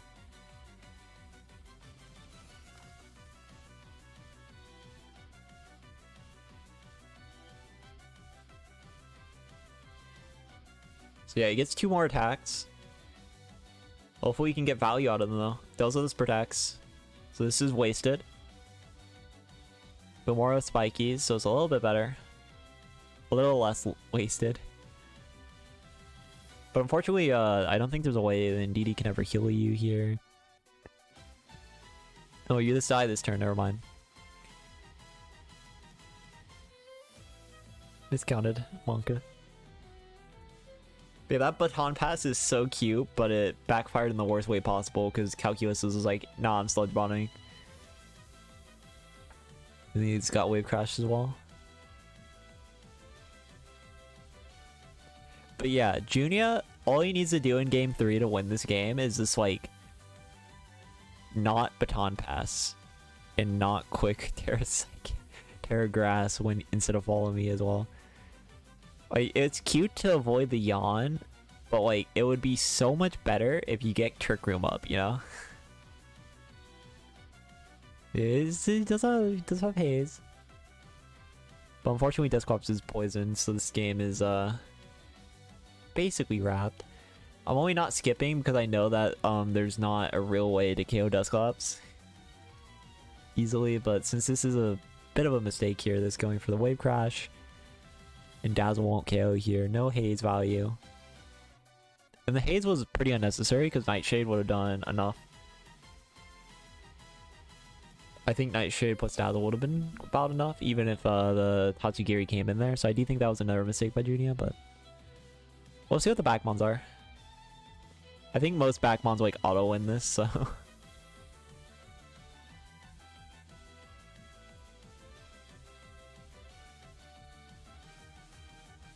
yeah, Ogre Pawn, that should be fine. That should be game. He is looking. I'm gonna skip around a bit more. Yeah, we see the terrestrialization there, Terra Water. Stab Terra. You just can't break it fast enough. You just can't. It's a done deal. We see the KO. Like we seen a yawn there as well. This is... No, this is a wave crashing. Yeah, we see the forfeit. On to game 3. And again, I think Junia has the right approach. Just do not do that baton pass shenanigans again, and you'll be fine. Like, the redirection is just so much more valuable in that scenario. As cool as it is to get a Spadef boost on Ursaluna, and I think that's amazing and super cool, right? It's just not worth it. It's not worth it. Actively getting your Ursaluna in like that is very neat, but against this team, I don't think you need it. I think this having Armor Rogue and Tiara is more than enough. We'll see though. Like here, again, you quick follow me and you get Trick Room up and you're good. I think you're pretty good. Or get this follow me expanding again, honestly, but why I want Trick Room up is because I want you to be able to Dazzle and then Expanding Force and get the KO on Glimora through that. I think that's a bit more positive for Junia overall, as to get this kind of like double attack going. He can... Well, yeah, he's just looking for follow me expanding. Okay, that's fine. I just paused for a second because I wasn't sure if that was baton passed again. But yeah, this is okay. It's okay. The pause on the dozo. The stream is doing its best.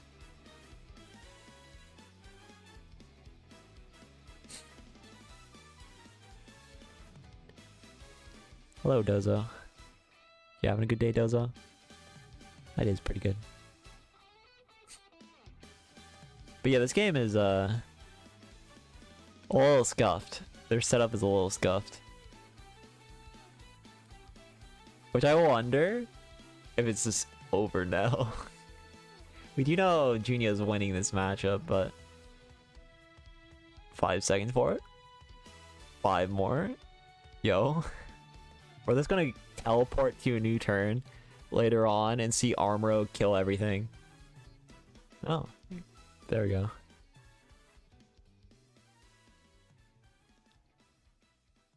Oh my god. Yeah. This is the stream went down in the finals. That is all the tournament. That is the whole tournament now. Jeez, dude. That's kind of awkward. That's a little awkward, I gotta admit. I don't know about that. But yeah, we avoided the Armorogue DD auto win. We didn't avoid that. But I can confirm the Armorogue did win. As it this quick expanding force and everything died. Trick Room got up. He didn't quick baton pass this time. And there is no way for Calculus to recover. But yeah, I have to go to the bathroom again. I'll be back, and I think we'll watch Lily. We'll watch the Lily regionals probably. I think. It really depends. My disease is active, so I do have to be a little bit careful. So I'll figure out in like 10 minutes if I continue streaming or not. Oh, like 2 minutes, but no.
All right, yeah, I'm ending.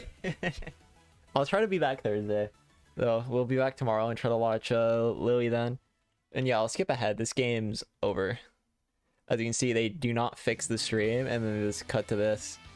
Where it's like winner is like, oh, Junior. Which honestly, I'm not too mad about it because like this matchup was kind of over anyways, if we're being real. But yeah, thank you guys for watching today. Thank you, thank you. But yeah, we'll see who we can raid real quick. Yeah, I follow so many people playing Among Us because of the new map. Oh, KC.